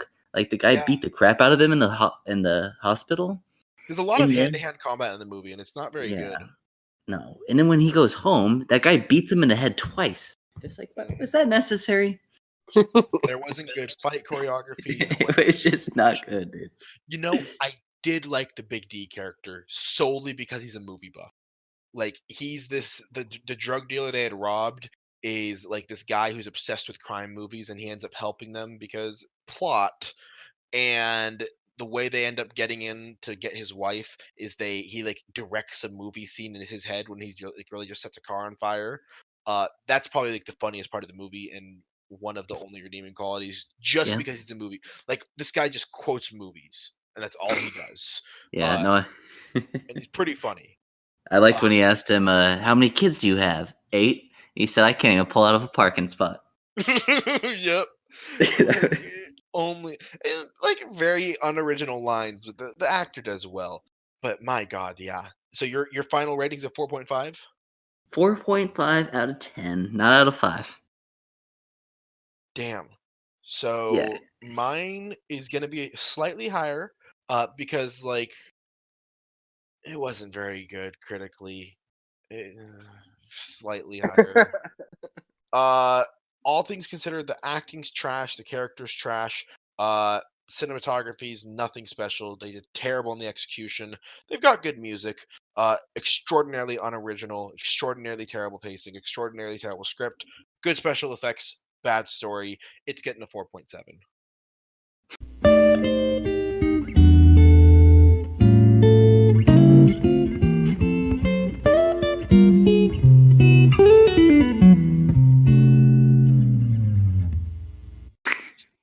Right. All right. Not very good. Let's not give this movie any more of our. Nope. No. All right, let's move on to our TV review recaps. I think we should end with the big one. So let's start Okay. with the little ones, way to the big one. If you guys want to do Big Little Lies first. Yeah, we can start with Big Little Lies. So Chase and I are watching Big Little Lies, and holy shit, we got one episode left of this season, and it's wild right now. There's so much going on right now. Characters. Yeah, it is. To crazy. summarize, give me a summarization for the last episode. Nicole Kidman, yeah. Oh, summary: she is fucked, and she might lose her kids. Yeah, basically. I mean, she's like literally going to battle with her mother over the custody of her kids. Oh my god, I just can't get over Meryl Streep. She's just such a good actress, and I hate it. She makes me hate her character so much. Like she's gonna win like the awards this award season. Like I know she's gonna win. She has to. There's no way Meryl Streep won't get any kind of recognition for this because I hate her so much in the show. But that just shows how good Meryl is. You know what I mean? Mm-hmm. Like she's just like even in the parts where the lawyer is sitting there and he's like, "Have you ever striked your mother-in-law?" I was like, "Bitch, you fucking bitch! You told him." This thing is, she just sits there. She doesn't have any emotion. Sits there the entire time. I'm just like, is she all there? And I don't even know. But I know. I'm wondering, what do you think the judge is thinking? Like, she kind of looks like she's on Nicole Kidman's side, but then at the same time, like, I think she wants to be, because I think she kind of feels like her child is Meryl Streep's child was obviously like a bad person. Right, yeah, exactly. So it's like, you obviously weren't that fit. Yeah, you weren't that good to raise a kid person who raped women and stuff. So I don't know if you should have these two boys. Yeah, Frankie, the Meryl Streep plays the mother of Nicole Kidman's ex-husband who gets killed at the end of season 1 because thanks for the spoiler. He was beating her, and basically, spoiler alert, all of the women kind of help. Well, actually, one of the women pushes him down the stairs, but all of the women in this show were there. And this season is kind of the aftermath of that and them dealing with it. And now Meryl Streep, who plays the mother of that guy, she's trying to take Nicole Kidman's kids away because she thinks she's an unfit mother. Which, I mean, she does have a couple strikes against her. She took Ambien one and then like basically just woke up driving and swerved on the side of the road. We didn't get to talk about this because we didn't get to talk about Big Little Lies last week, but I am under the impression that Meryl Streep is drugging her. Right? I was thinking the same thing. And I think she is, because if you look at Nicole Kidman's face, not this episode really, but like the last 2 episodes when Meryl Streep is still living at that house, like, and she was not in the right place, like she kind of just looks dead inside the entire time. Like I think she's like on drugs and she's not meaning to be. Like she's just not there. Oh, definitely not meaning to be. Yeah. And if you remember back from episode 1, that scream, like I haven't forgotten about that. Like Meryl Streep's character is psycho. Oh yeah, no doubt. Then I mean, there's a reason why her kid became a psycho. Exactly. Oh, I'm excited. I'm excited. So Celeste is fucked right now. Celeste is not doing well. There's only like 2 more episodes in the season, right? 1. Oh shit. It's only Yeah, And they have so much story to get in one episode. So I'm like they wondering really do. It's going to how be on a quick it's gonna be. cliffhanger again, I'm sure. It probably will. so it's getting crazy. So moving on to Renata, I feel like her storyline isn't as bad right now. She's basically just dealing with the aftermath of her cheating scandal for the most part, and trying to get Adam Scott back into her life, which seems good right now. Wait, no, Renata is not. Oh yeah, Renata's. Oh, okay, I got them. Renata. She's dealing with bankruptcy. Her storyline's pretty shitty right now. I feel so bad for the husband because like he is an idiot and he did get her in a situation, but she is just so degrading to him. And like the way she talks to him, I'm like, damn, like he keeps his cool at least. He never like flips on. I know. After last season, I'm always expecting like the husbands in the show just to, like beat their wife, like especially the way she talks to him. Like, keeps his cool. Yeah, he keeps his. And what I thought was funny when they're at this, I think it was last episode, we're at the courtroom and the girl's like stress management. Like she had to what go did that mean? Sex. Like she had to like give him like HJs and stuff. And so that's why Renata was pissed at him in the car. It's like you were sleeping with the secretary, really? Or the nanny. The nanny. Damn, yeah. Renata is so funny though. Like she's honestly my favorite character. Huge 180 as a character. Oh, 100%. You hate her in the beginning because of the whole biting, situation. Yeah. Mm-hmm. Yeah. I hope Renata's able to like get some of her money back or get something figured out because I kind of feel bad for her, as ridiculous as that sounds. Because she gets her billions back. Yeah. Yeah, right. Madeline is the one that I thought Renata was. She, I feel like, has the storyline right now. She's just basically like her own issues with the cheating, and I feel like she's starting to kind of get it figured out. Yeah, I felt like she was like clueless, like because she's like, "Why are you so mad?" To like Adam Scott, it's like, "Well, you kind of cheated on me." Yeah, I know. I would be pissed. I mean, what do you mean? Like, yeah. And then she's like, "Are you gonna stay mad at me forever?" I'd be like, "No, but like, give me a month." You know what I mean? Yeah, like give me some time. You're all over me. Like, leave me alone for. It's been a week. Free time. Like, I just found out you were cheating on me with your theater director. Like, oh, it's crazy. Jane, I feel like she doesn't have as much bad going on right now, but I just feel bad for her, the whole Ziggy situation and like, just like having to deal with like having to tell him all the time now because he keeps asking those questions. Mm-hmm. Like those got to be really like hard conversations to have. Like, to have a child of rape and then for that child to later come to you and say like, how was I made? For you to have to explain to them like the circumstances in which they were made, that's like, it's got to be a pretty tough conversation to have. Yeah, and what's really weird is that like Ziggy and the two other boys, they're like, we're brothers now and stuff. It's like, well, not really. Your dad raped my, but yeah, I guess we are brothers. Yeah, like you can make a silver lining out of it, but like, yeah, you're fucking terrible. Like you should not like make him seem like a good guy. Mm-hmm. And then the last character is Bonnie, and I feel like she's struggling the most. Yeah, we've been saying it all season. She's not in a good place, and all of her little visions, I keep thinking real. So there was like the vision of her like killing her mom, and in the moment I was like, "What the fuck?" But then I was like, "Oh, it's a vision." And then like there was another vision of her like confessing to the police, and I was like, "What the fuck?" And then I was like, "Oh, it's just a vision." Like I keep thinking that those visions are real shit. Yeah, she keeps one too. What was crazy though is just like her going off on her mom when she's unconscious, like saying all that stuff. Like but then, did you see at the end? No, but did you see at the end? There's a tear going down her mom's eye. Like her mom was awake. Yeah, her mom could kind of hear it. Yeah, so there literally was a tear under her eye. Like she heard the whole thing, and so she heard her say, "I killed him because of you." Yeah. So Bonnie Frankie is the one that specifically pushed the guy down the stairs. That's what's her name in real? Zoe Kravitz. Zoe Kravitz. And she is like really dealing with some crazy like anxiety and depression ever since that happened.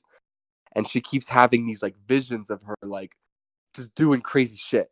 Like I like this episode because it was kind of cool to see, because it seems like for the entire series you kind of see Bonnie as like this like cool girl who's she's into meditation and yoga and stuff, mellow, and she's just very mellow. And then you find out like all this shit happened in her childhood, and like she's so layered.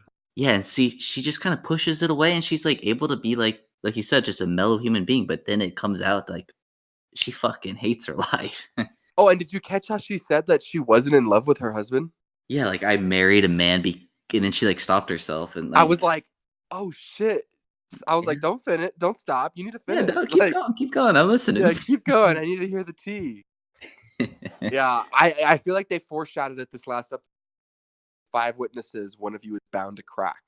And I feel like next episode, Bonnie's definitely going to crack. Yeah. Well, I hope someone cracks something over Meryl Streep's head to end the show. Seriously, yeah. As much as I don't want her to leave the series, I want that character to fucking die. Like, oh, she's terrible. But yeah, that good stuff. Yeah. Good stuff. Yeah, I'm excited for the finale. We're going to discuss that next week. Moving right along. The other HBO program. We're a little bit behind because I think a lot of it 5 right now. Episode so we're 5 just starting this series, but it's good because we're starting it together. So Euphoria, season 1, episode 1. Holy fuck! What a fucking episode! Man, it was intense. It was so intense. Those scenes of her drugs started off. The drug scenes were up. Like drug scenes, the sex scene, it's all of it, dude. The fucking guy from Grey's Anatomy. Zendaya does a great job of playing a drug addict who has no intention whatsoever of recovering. Yeah. I just want to say, this is my thing with Zendaya is I feel like all of her characters are the same. Like this is literally Mary Jane from. Like, this is not Mary Jane at all. Mary Jane's like edgy. She's not a fucking. This is Mary Jane addict. In like 2 years. After Peter dumps her for Gwen Stacy. All right, you might be right there, but I think she kills it. Like she does. She really brings something to the role. Like the role with the lines is very stereotypical. It could be played by anyone, really, with the casting. From what I've seen, they don't really bring in her race whatsoever. Like it could be played by a white guy, and there wouldn't really be too much of a difference. But Zendaya kills it. Zendaya does awesome with. It's really graphic. Given. It's really graphic. Yeah. They show a fucking rape scene of the trans girl. Like, oh my fucking god! Like, also, I didn't realize she was trans until she was laying in the bed, and then I realized she was trans when she injected herself with hormones. See, I thought that was like heroin, and she was just injecting that into her. Dude, I've seen 4 episodes, and I didn't realize she was trans until the 4th episode. So, props to you guys. The 4th episode. It took me that long. Oh, when she's laying in the bed with Zendaya at the end of the episode, she literally has a huge bulge. Like, see, and I had to go back and see that, and I saw that. I was like, wow. But beforehand, I never noticed. Never noticed that. Interesting. Yeah. The scene that really, really got me, and that's like graphic and that's dark, was when they showed her sister finding her OD'd on the ground, and it's graphic. It's not like that was really like. It's like the thought of my younger sibling finding me like that. Like that's heartbreaking. Like I would never want my sibling to. Yeah, her mom has good intentions, but fuck her mom for shaming her like that. Like, I mean, I feel bringing like that shit up like any other mom. Yeah, I feel like I'm coming from someone. I know. I'm coming from someone in recovery where I know like that type of reaction is like the worst possible thing you can do to a recovering addict. So like, of course, Zendaya is going to keep using. When your family's acting like that towards your addiction, like yeah, you're going to keep using. It's just like holy shit, man. She's got some shit going on. And you know the unexpected hero that I'm rooting for is her drug dealer. The one looking out for her, like, I don't know if you should still be buying from me. He gives me crazy Mac Miller vibes. Yeah, he looks exactly like Mac Miller. The Mac Miller wannabe, but like, he's like such a good dude. Like, yeah, I like his little brother, the little kid. When she was talking to him, and then he was just like, "Fuck, I'm way too high for this conversation." I was like, "Same." Yeah, I was sober. Like the Mac Miller wannabe. His name's like Fez, right? Yeah. Okay, first of all, that fucking drug den in the freezer with the fucking 10-year-old, I was like, what the fuck is this? I can't believe there's a 10-year-old drug dealer. I was like, what the fuck? It's like dude, in the freezer of the gas station. The show really just does not hold back. Nope. Oh no. It does not hold back. and I've heard it gets even worse, and I'm just like, fuck. Yeah, first Like, episode was very, very calm. and like someone gets raped in the first, like, holy shit, man. And then at the very end of the episode, finding out that the tool at the party is the son of the guy. Like, Yep. Daddy Yeah. Dominator or some shit like that. yeah. Wait, Have are you guys saying seen that episode the 2? trans girl gets raped? Yes. Does she? No, Yes. she doesn't get raped. She goes there for sex, Frankie. We're not going to get into the concept of consent, but yes, the director said she was raped. I did not get that from the Well, scene. like I- under 18-year-old rape, yeah, but Not only it was that. like she literally met up with him, and he was like, Yes, you can have intentions and change your intentions, and be too scared to say no. Just because you don't say no doesn't mean it's not rape. We don't need to get into that though. Yeah. I was reading because I was also on the fence about that, and then I read what like the director had said about the episode, and I was like, okay, like that makes a lot more sense. Because I was just like, am I like thinking this is terrible and it's really not? And I was, yeah, it's terrible. it definitely looked painful. Yeah, Like she didn't look like she had ever felt enjoyed it or wanted to be there. Well, I'm sure the first Yeah. time you get a dick up the ass. I don't think it was the first time. Yeah. Oh, really? You No. you didn't think she was? I thought she was a virgin. I was definitely getting virgin vibes. No. Oh, I was didn't. getting No, she was I think raped she used to. vibes. I was getting she was raped vibes. Is the vibes I was getting. Really fucked up. It's really, really, really dark. Yeah. And then the fact that the chunky girl. I feel really mean for saying that because she's not even that chunky.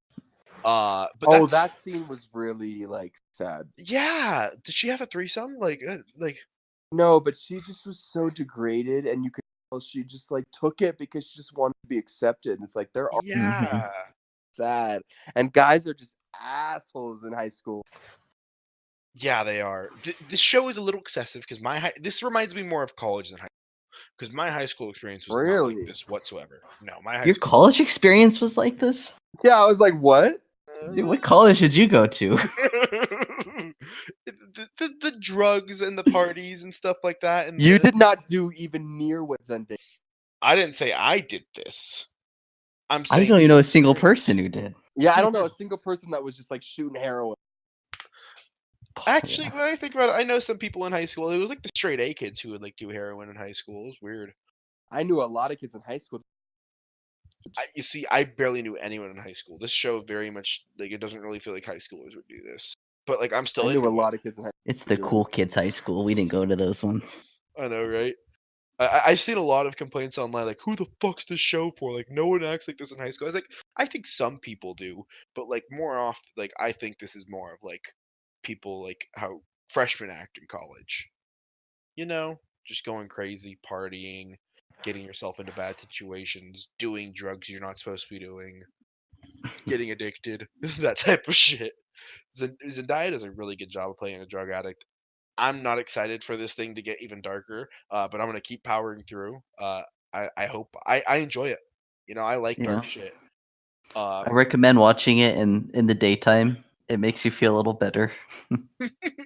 I'll keep that in mind. I Yeah, it's like not the best thing to watch. Because like the first No. one like was intense, and you know here's the other clues that she was raped is because when Zendaya was talking about how because Zendaya was talking about Jules before the show really introduced Zendaya and Jules to each other, and the way she was talking about how Jules described her encounter, I was like, oh fuck. She was like, she would have been better off going to the party, and she like would have done this. Like that was like fuck. And then the fact that that fucking dude, like I don't even know the fucking name, the fucking meathead on the football team, like was like in her face and like threatening her and shit. Like Yeah, how did no one just say like, "Yo, calm the fuck"?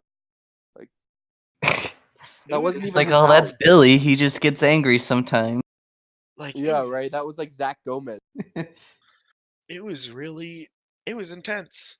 It was intense. I definitely see. You know, one thing I do love though, the visuals. You kind of already touched on already. The drugged out visuals in this show are fucking awesome. Yeah, when she takes that one drug and then she walks out in the hallway and then it's spinning in the hallway, I was like, holy shit, like she is fucked up right now. Like They do a I've good never job of taken kind of anything making that's you made feel me like feel like I was spinning like that. they do a good job of making you feel disoriented while watching it. And that's totally the intent, to make you feel disoriented as Zendaya. And like it's hard to do that. It's hard to give drugs a somewhat quote unquote accurate depiction. And it's like granted you're not gonna feel like that exactly when you're on drugs, but the disorientation I think is pretty spot on. Especially when you're doing that many drugs that fast, that hard, that young. You're gonna be fucking disoriented as hell. And Yeah. the show really just throws it at you. And yeah, I think it's gonna get worse. I think it's gonna get harder to watch. I really do. Dan? Have you only seen the first episode? Yeah. Okay. Yeah. Next week we're talking about a lot more. Next week, you guys want to try doing like episodes 2 and 3 so we can start to catch up a little bit more? Yeah, I'm down. All right, we'll do 2 and 3 next week. 4 and 5 the next week after that, and then by that we'll be like 6 and 7. I think we'll be caught up, and that'll be Okay. near the end of the season too. Perfect. It's actually a pretty long season. I think there's like 10 episodes. So Awesome. So we'll be caught up by the end of the season, definitely. It's fucking intense. You guys, You want to move on to our final show? yeah. Are we doing the entire thing, or are we doing everything but the finale? Um, how much time we got? We've been going for about 2 hours. We can edit this down a little bit, where editing can take place. But if we do the entire thing, it might run 2.5. We could Yeah, also chill. save it for Okay, next pause. week, but like it, I want to do it while it's relevant too. yeah. Let's just do it. Let's fucking do it, guys. The show we've been waiting to talk about for a really long time. It took me the longest time to finish this show, and I had the fucking final 2 episodes spoiled for me right before I watched the final 2 episodes. Was Stranger Things season 3. I'm gonna like in my head I have the song playing right now. You know exactly what I'm talking about. The intro song. I have that shit playing in my head right now. Man, So I powered through this season pretty quickly. what'd you think? I mean, I watched it in a very, very quick, short time frame, so it was like all kind of at once, and so it really kind of fucked me up because it was like, when you do something in like a binging style and you really feel like you've been with these people, you Mhm. know. Spoiler alert for those who haven't seen it, we lost Major Hopper at spoilers. the end, and that really like I wasn't expecting that to come. When Joyce is sitting there holding the two things and Hopper's just looking at her, I wasn't getting the vibe that he was gonna die. I So in my was. head, I was like, what the fuck are you doing? Pull the thing. Like, why are you wasting time? Like I wasn't getting that emotional moment. Like I wasn't. I was like so stressed and like anxious for her to turn that shit off that I was like, Joyce, pull the fucking thing. And then once she did, and then he died, I was like, what? Like I had to take a step back and I was like, oh shit, he died. And like I was not okay after that. And their whole conclusion See, was just so heartbreaking to me, watching the buyers pack up their stuff and then I watching them had that spoiled for me. goodbye. Like it really fucked me up because I felt like I was with these kids in a very short time, really quickly. You know what I mean? And then it was like, fuck, like I missed them. Like I want them back. I want season 4 already. Like it went by so quick. The entire time I was like, Hopper's gonna die. I had this spoiled for me. Hopper's gonna die. Hopper's gonna die. I had this spoiled See, for that me. sucks. That really sucks. It really does suck. I love this season. I talked Mhm. about it a little last week, but that's going to be one of the lost episodes of this podcast. I really enjoyed it. I had predicted Hopper was going to sacrifice, and I was fucking spot on. But Billy really had to sacrifice. I can see why you guys loved him so much, but he's still like, I I mean, don't I know if loved he's him top tier prior for me. to the Yeah, sacrifice. I Like liked it last Really? season. yeah, like I've always loved Billy. I thought he was list, and he's just a good looking dude. He does a Yeah. really good job of playing a terrible person, and I like I appreciated uh The storyline, 11's. the backstory with like the mom. Yes, I appreciated that flashback with 11, and 11 kind of tapping into him, like saying like, "Hey, She was like really pretty, like it was really. 7 That feet was tall," heartbreaking. and like and I love the message like that. That love is more powerful than this mindful. Yeah, it was giving me. I don't know if you're gonna get the reference. Probably Harry Potter Phoenix. You cut When out like a lot right there, bro. What'd you say? I was saying it was giving me like a Harry Potter and the Order of Phoenix vibe. Harry was being possessed by Voldemort, Oh, and the love was like what got him out of it. That's kind of what Billy was giving me a vibe of. Was like he just needed to yeah. hold on to the good memories, and it was like helping him get out of that. Yeah, and like the fact that he was able to like it was intense. Like It was really emotional, and the that love music was in able to it is break him out. so oof. I loved that the fucking villain of the season was the Mind Flayer. I'm a massive Dungeons and Dragons dude. A Mind Flayer just killed one of my buddies in Dungeons and Dragons last week. That thing is fucking intense in D&D, and it's fucking intense in Stranger Things. Like it was crazy, and the fact So I gross looking. I totally was not expecting all those people to die. I thought they were gonna free him up, you know. I thought they were gonna make him free, but nope, they all fucking died. Oh yeah, they're Heather and just part of his like body. that's fucking disgusting. The scene in the hospital was some really good horror. It wasn't scary, but I think the It's a way little it was scary. directed exactly. I think the way Stranger Things isn't a very scary show, but I think the way they directed that was like a good horror sequence. Hmm. With the lights flickering and the fucking monsters and the fact that it was her fucking terrible bosses and she was able to Those kill guys them. are such fucking pricks, Yeah, they are. Bricks. Nancy gets treated like complete shit all season long. which is very accurate to how women The treat 80s were in the treated. I know. yeah. I've seen people complaining, saying like, "Oh, like the show's super anti-feminist now." I'm like, No, it's just very true to its source It's just material. the It's like era. no, Yeah. you're just sensitive. Like it's the 80s. Like if they were treating her any better. There was no Literally, Me Too movement in the '80s. Like they treated her like a piece of shit. I felt bad for her, and I'm just like, bro, fuck. Will's all of them. brother, I can't no, Oh, with Will's brother, Jonathan. yeah, Jonathan. Jonathan, for like not believing her and not taking her side. He was like, "You just got to do it." Like, no, fuck you, bro. You don't know the shit she's going through. Like, fuck you, dude. Uh, but I really, I love Natalia Dyer. She's so beautiful. She's How one did Oh of you my yes. feel woman about crushes. Susie? That was such a fucking funny scene. It was like during such an intense moment. They have a fucking singing orchestra. The never-ending story. I've had that song stuck in my head since. I totally thought Susie was real. I did not expect her to be. I thought she was gonna Well, come no, in you like didn't. You didn't. See, I asked you in the last podcast. I was like, "Do you think Susie is real?" And then you were like, "Or she's blowing him off."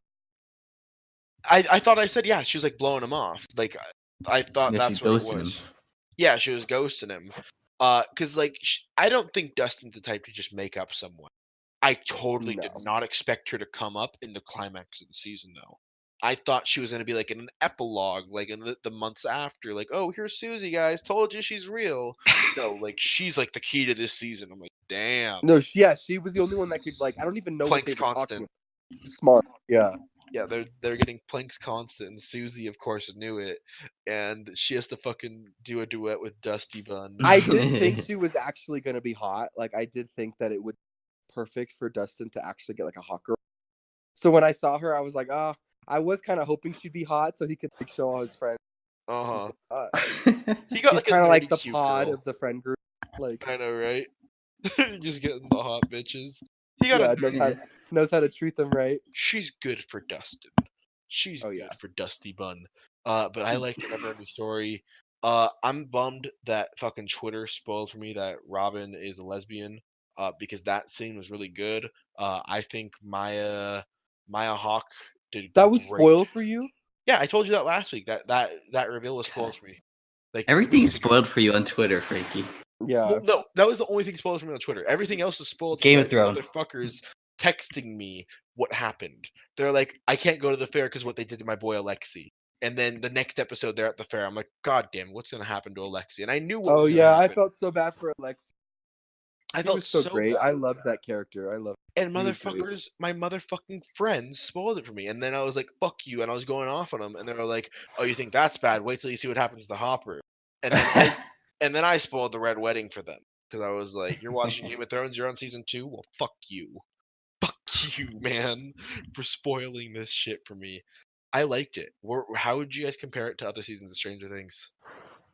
So I really don't remember the first season that much because I watched it, and that was back in when it came out when we lived in that house. So it had been a while. I recently started rewatching it for this, but I just didn't remember it as much. And so this one I feel like was just the most like memorable. Like season 2, I barely remember at all. I don't really like any 11s. Like I forgot she like went goth and like made friends with that gang of like mind readers. You know what I mean? And like I just had forgotten all of that happened. It totally wasn't relevant either. It Nope. wasn't. Yeah, I don't like season 2 I feel like was like just like a weird season. Whereas this one I feel like I'll remember for sure. Like it was just super memorable and like I just feel like all of these characters have so much. I hate Mike. He's probably the worst character. He's so terrible this season. I hate him so much. I used to love Mike and now like I can't stand him. He's just a shithead. Yeah, and he's so like uncompassionate, I feel like. And he's like semi-redeeming for his care for Elle, but like she's a badass motherfucker. When she That was like, just I dumped your reminded ass. me. That was great. What do you guys think about Elle losing her powers? I Oh, was yeah. not expecting that. That's interesting. I was not expecting that whatsoever. If they want Do to you- really amp up the stakes for season 4, getting rid of her powers is how you do it.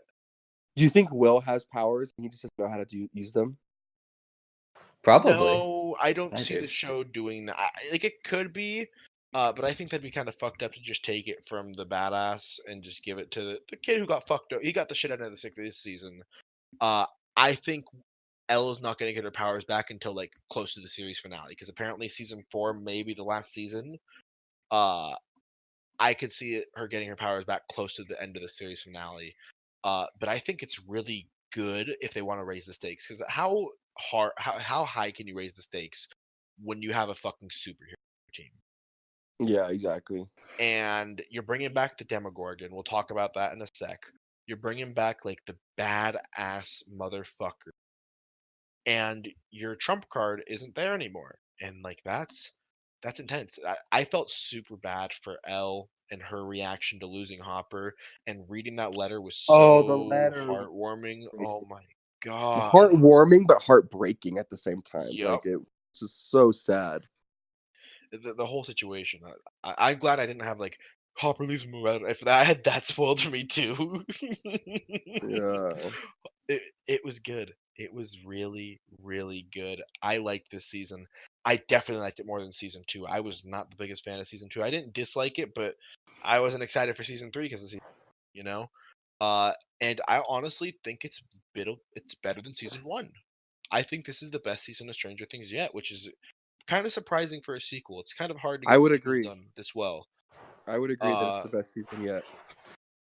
It does really well. I really enjoy it. I would probably give it a 9.3 out of 10. That's a very, very high rating. I don't know the entire season as a whole. That's a very good rating though. No, I would definitely give it a 9.3 out of 10. Yeah, like I would rewatch this season. I don't think I rewatched the other seasons of Stranger Things. That's where I'm at. I'm like, damn, like this is good. That's why I'm so mad I had this shit spoiled for me. What would you rate it?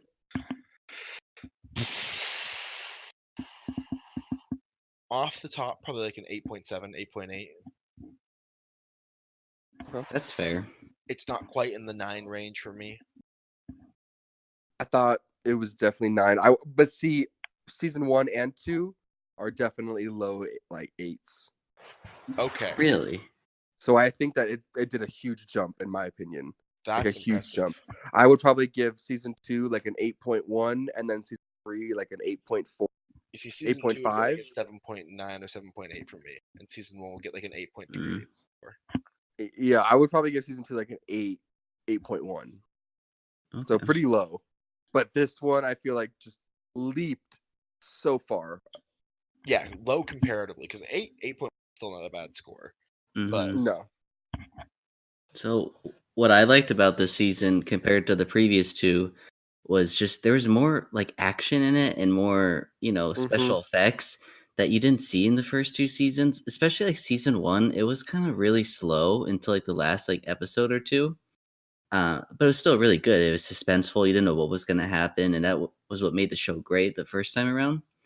And then obviously second season, they kind of just ruined it all. Mhm. and I don't really know where to go from there. But like I was same with you, Frankie. Like I wanted to watch the season, but I wasn't like as excited as I was for season 2. Yeah, I And was just so like, it busted my balls. You know, Think about uh, it like in a Game of Thrones perspective, though. Season 2 is the worst one. that's true. I would relate And season 2 of Game of Thrones Stranger Things to like season 5 of Game of Thrones for me because I don't really I'm not as big of a hater about season 5. like season 5. But keep going, Chase.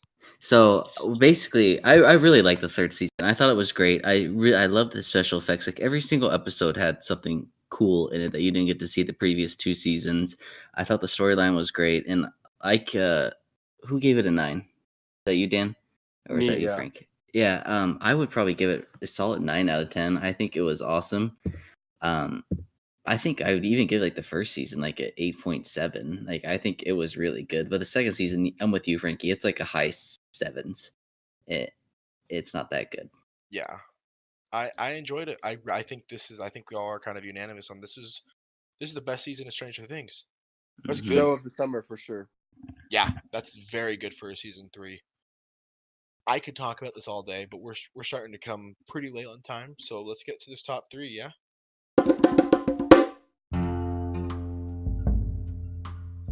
Kind of Good. on theme because Stranger Things season 3 branched out into the 80s, which was a really cool like time period to go into. Because I feel like 80s right now is trending. You got like American Story 80s. So our top 3 is going to be 80s themed. Top 3 80s films, Jack. Frankie, do you want to go first? Oh shit. Yeah, I'll start with my honorable mention first because I don't think any 80s list is complete without this film. And this is John Hughes, The Breakfast Club. It's great. And like I said, I just don't think any 80s movies list is complete without this movie. It wasn't my favorite movie as a little kid, I'll be completely honest, but it grew on me as an adult and I really enjoyed it as an adult. Because it's a really good movie. It's a really it's kind of like we were talking about earlier. It's a tale as old as time. It's really good and it kills it in terms of what it's trying to execute. And like the final scene of this movie is so fucking iconic too. And the song too. Yeah, exactly. That's exactly why it's iconic. But on to my top 3. My bronze award goes to probably my favorite 80s movie as a child, without a shadow of a doubt. And it kind of grew away from me as an adult. It's just I haven't seen it very much, but this is my favorite 80s movie as a kid. And it was Weird Science, another John Hughes movie. This one is so fucking great. It's really funny. It's about these 2 boys who basically make a beautiful smoking hot woman. And it's a really fucking funny movie. As like a nerd, as a super nerdy kid who didn't really fit in, this movie was fucking right up my alley. I loved it. John Hughes is a goddamn classic director. And if you guys haven't seen it, fucking watch it. It's a great Fucking watch it. It's a fucking great 80s movie. Silver Award goes to the one, the only Highway to the Danger Zone. Top Gun. I'm so sorry for anyone who had to hear that. Yeah, sorry. Because how else would I introduce Top Gun? Call me Yeah, Goose. Like, how else would I introduce Top Gun? Fucking Tom Cruise, Maverick, Goose, planes. Scientology. Shut up. It's one of the absolute best 80s action films there fucking is. I love it. I fucking love this movie. This is another one of my favorite action movies as a kid. But as a kid, it was a good movie. Not like the favorite, but it was a really good movie. As an adult, this is far and away my favorite 80s action movie. Like, it fucking kills it. And my number 1 has been a movie that's been one of my favorites since I was a little kid. As an adult, it's the classic story about a kid trying to bang his mother. Not really. Back to the Future. The original Back to the Future with Marty and Doc. It's a fucking classic. It's such a fucking funny movie. It's such a good movie.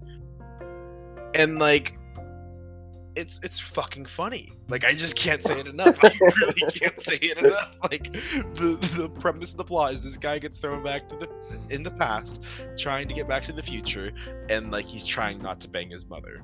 Like, that's really what it is. And it's so fucking funny. And yeah, Marty and Doc. That's Rick and Morty is fucking Back to the Future parody, essentially. Like, that gets the gold award. That's my number one. Chase. All right. True story. I have never seen Back to the Future. Oh man. What? It's never seen it. It's been on my. I know it is. It's been on my watch list on Hulu 2.5 years. I just haven't. That's a great trilogy. I bet it is, and I need to watch it because 80s films are some of my favorites. We can do that for a throwback. We definitely should. I'd be willing to watch it. But let me get into this. So, like I just said, 80s films are like some of my favorites. So I hold these movies in high regard. And my number 3, my bronze, I didn't see this movie for the first time until like 4 years ago. And since then, it's become one of my favorite movies. And it's Planes, Trains, and Automobiles. One of my dad's favorite movies too. The comedy between Steve Martin and John Candy is phenomenal. And it's just a great movie to watch during the holidays because it's about 2 guys just trying to get home for Thanksgiving. And every Thanksgiving now, I watch it, and there's just laugh out loud funny parts. The ending just puts you in tears every time. Like, it's just phenomenal. And John Candy, rest in peace, was just an amazing comedian. And just teaming up with Steve Martin, perfect. All right, next up. What were you say? Fucking great movie. Dude, it's a great movie, man. Second one on for this list is going to be Fast Times at Ridgemont. I didn't see this movie until I was a freshman in college, and oh boy, it is a great movie. I don't know if either of you two have seen it. Oh, yeah. I haven't, but I know that it was displayed in the Blockbuster during Stranger Things. Was it really? Yeah. I did not notice that, but this movie is great. I mean, it just takes place in a literally about. It's just a stupid high school. I can't even describe it, but it's a hilarious movie. Sean Penn as Spicoli is just a great scene, or just a great character in the movie. And then one of the greatest scenes of all time. Oh boy, I can't remember what it's called. When the music starts playing, when her name gets out of the pool, it's just an iconic scene. That's like the most iconic scene from the movie. From the movie, and probably from like 80s films. And just every time it's called Moving in Slow Motion by the Cars, I think is the song. And every time that song comes on now, it gives me goosebumps and drives me right back to that movie. So that's gonna be my number 2. That is getting silver for me. And then number 1 is actually my favorite movie of all time, and that's Ferris Bueller's Day Off. This movie just that made would me. have been on my list if it wasn't on yours. You can always put it there, man. I'm not gonna judge you. But this movie, I grew up with this movie. It made me really want to live in the 80s. And every time I told my dad, like, I was jealous he lived in the 80s. Like, why? The 80s fucking sucked. And I was like, well, Ferris Bueller's like, yeah, it's just a fake world. But honestly, this movie is just a perfect movie. And every time it, revolves around May of like summertime in the Midwest, which reminds me of the 80s. And just every time it happens, it reminds me of summer, and I just get super stoked for it. So it's a great movie to watch right before like May, June each year, and just a great film. I can't say much more about it. So that's the goal for me. Dan. All right. Well, my top 3 are definitely based off of movies that were big for me when I was a kid, and then still to this day have like really, really resonated with me. I'll start with my bronze, and that's going to be Tim Burton's Beetlejuice. Classic. So that's a classic movie for me. When I was a kid, that was the Halloween for me. Like, when it was Halloween time, Beetlejuice was on. It scared me as a kid. It just got me in the zone, got me in the vibe of Halloween. I love Michael Keaton in it. I feel like he is just brilliant. Like, he does such a good job as Beetlejuice. Michael Keaton does really good character acting. He's kind of like a Johnny Depp of that time, but I feel like in Beetlejuice, he really, really thrives in that movie. And just the concept of it is so great. It's like about a couple who dies, don't realize they die. Their house gets put up on the market. A new family moves in. So they hire a human exterminator, which is basically a ghost, to get out these humans. And the concept is so silly, but it's actually, like Frankie was saying, it's scary. Like it gets actually kind of intense. And one of the most iconic 80s songs to me is "De." She said "Deo." That song. When I hear that song, I think of the 80s and I think of Juice. Daylight come, man. I think of that scene where they're dancing around the table, and it's just so iconic for me. And I love that movie to this day. It's got some really good actors. It's got a young Alec Baldwin. It's got a Winona Ryder. It's got the mom from Stuart Little. It's got Michael Keaton as Beetlejuice. And Alec Baldwin is unrecognizable in it because he's just so young, and I didn't even realize it was him. It's also got the redhead guy from Stuart Little. He's like the uncle. It's got a lot of good actors in it. It's got the principal from Ferris Bueller's Day Off. Yeah, he's the principal from Ferris Bueller's Day Off. Yeah. Jeffrey Jones. Yeah. They've got a lot. Beetlejuice is great. And I think it was honestly one of Tim Burton's first like big movies that really showed his style and showed, just his artistic take on everything. Because I feel like after that, Tim Burton started coming out with like, which came first, Beetlejuice or Edward Scissorhands? I believe Beetlejuice. Yeah. I was gonna say Beetlejuice because Winona Ryder's in both, and I think she's younger in Beetlejuice. Edward Scissorhands is 90s, I'm pretty sure. Yeah, so Beetlejuice is definitely one of Tim Burton's OG kind of films. So I feel like for me, it's got to be on that 80s classic. And then moving along, it's gonna go to the Goonies because this movie for me was like everything as a kid. I wanted to be a Goonie. A movie that scared me as a kid. I wanted to be their friend so bad. I thought Sean Astin was like the coolest guy, and Corey Feldman. They were the two coolest guys ever. And as a kid, I would watch this movie on repeat. I had it on DVD, and it was like my favorite movie. And I can hear the Cyndi Lauper song playing right now, like the theme of the Goonies. It's just so 80s, and it's so good. And to this day, like I love watching the Goonies. And I remember life thinking, and then eventually when I turned like 16, I was like, yeah, probably not, because it had just been so long that I kind of realized like, yeah, but I held on to that idea for a time. I just held on to that idea for that, and it took a while for me to kind of realize, yeah, there's not going to be that movie. Classic. Yeah, it's a classic for sure. And then moving on to Michael, it's going to be none other than Al Pacino's finest film, Scarface. This is one of my top 5 movies of all time. Easy. It is such a good movie. And it would scare the shit out of me. And I remember as a kid, there were only 2 scenes that I really, really remember. And one of them was just him sitting at his desk with the pounds of cocaine everywhere. And the other one is the guy getting sawed. And those 2 scenes as a kid, I always just associated them with hanging up by the handcuffs, and he's fucking it's so fucking gnarly. And then when I became a freshman in college, I was taking a drugs in Latin America class, and our final to watch and analyze Scarface. That's so great. So I was as a 19-year-old to really analyze this movie, and it was awesome. I feel like I never had before. And it's such an amazing movie. Yeah, I feel like I fully realized, like 19, like what an amazing. I was also, as a kid, never realized Michelle Pfeiffer was in it. Mm-hmm. And then going back and watching it freshman year, I was, holy shit, it's Michelle Pfeiffer. Like, holy fucking shit, she looks great. There's just so many scenes in that movie that are just deep and just like I feel like really speak so much truth to just like the culture and everything that was going on in time with Miami and the is it Puerto Rican?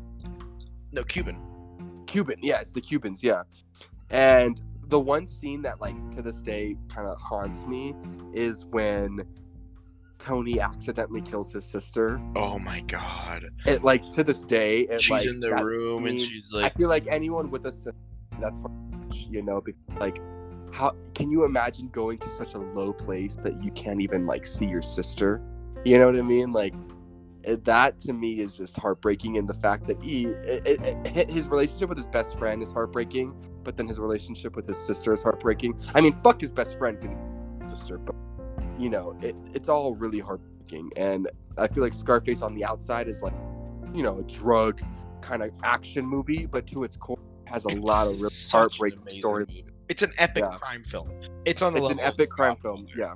This movie it really reminds me of like my Theos. Like he had in their movie room, in my cousin's movie room, they used to have like Scarface posters, and he had a massive poster of Tony Montana sitting in the bathtub with all the bubbles, and it was like, "Who do I trust? Me," as the quote. And there's so many quotable lines. And watching this movie like as a kid, it was a favorite. As an adult, "Say hello to my little friend" is probably one of the most quotable lines of all time. Movie quotes of all time. Yeah. Like there's so many fucking good lines. Like even when I'm lying, I tell the truth and stuff like that. Like there's so many good quotes, and this is such a classic. I want to watch it right fucking now. Just talking about honestly, like I want to go watch it. It's such a good fucking, and like it's a 3-hour movie, and not 1 second does it skip a beat. Like holy fuck, it is like exactly. The Godfather's a epic crime movie, but it can get a little bit slow, you know. Scarface is. Unpopular opinion, maybe popular opinion, I think Scarface is a bit better than The Godfather. Definitely not The Godfather Part 2. Godfather Part 2 is really good. I don't know, man. It's close. Scarface is one of my favorite movies. It's really one of my favorite movies. It's definitely top 10. I don't know if it's top 5, but it might eke out top 5. Definitely. Yeah, that's my gold. Well deserved. Well deserved. Guys, this has been going for a very long time. This podcast has been going for like 2.5 hours. We had a lot of news today between the Emmys and Thor and the Blair Witch Project. We had a lot of fucking news today. Next week's podcast isn't going to be going as long. We got The Lion King is the big fucking thing next week. Let's see if it lives up to the hype. I hope it will. I really think it can. I think it's got a good chance to live up to the hype. I've listened to a little bit of the album. Sounds pretty good. So I'd love to hear it. We're going to be doing episodes 2 and 3 of Euphoria next week. The Big Little Lies season finale. And it's not going to be as long of an episode next week, but it's still going to be really good. Guys, this has been the Popcorn Podcast. I hope you all have enjoyed listening to this shit as much as we've enjoyed talking our fucking heads off for the past couple of hours. It's therapeutic. It's therapeutic. It really is. I need to talk about my movie somewhere, and this is where I talk. It's your boy Danklin signing off with Dirty Dan, the man. It's your boy Chase. Adios, y'all.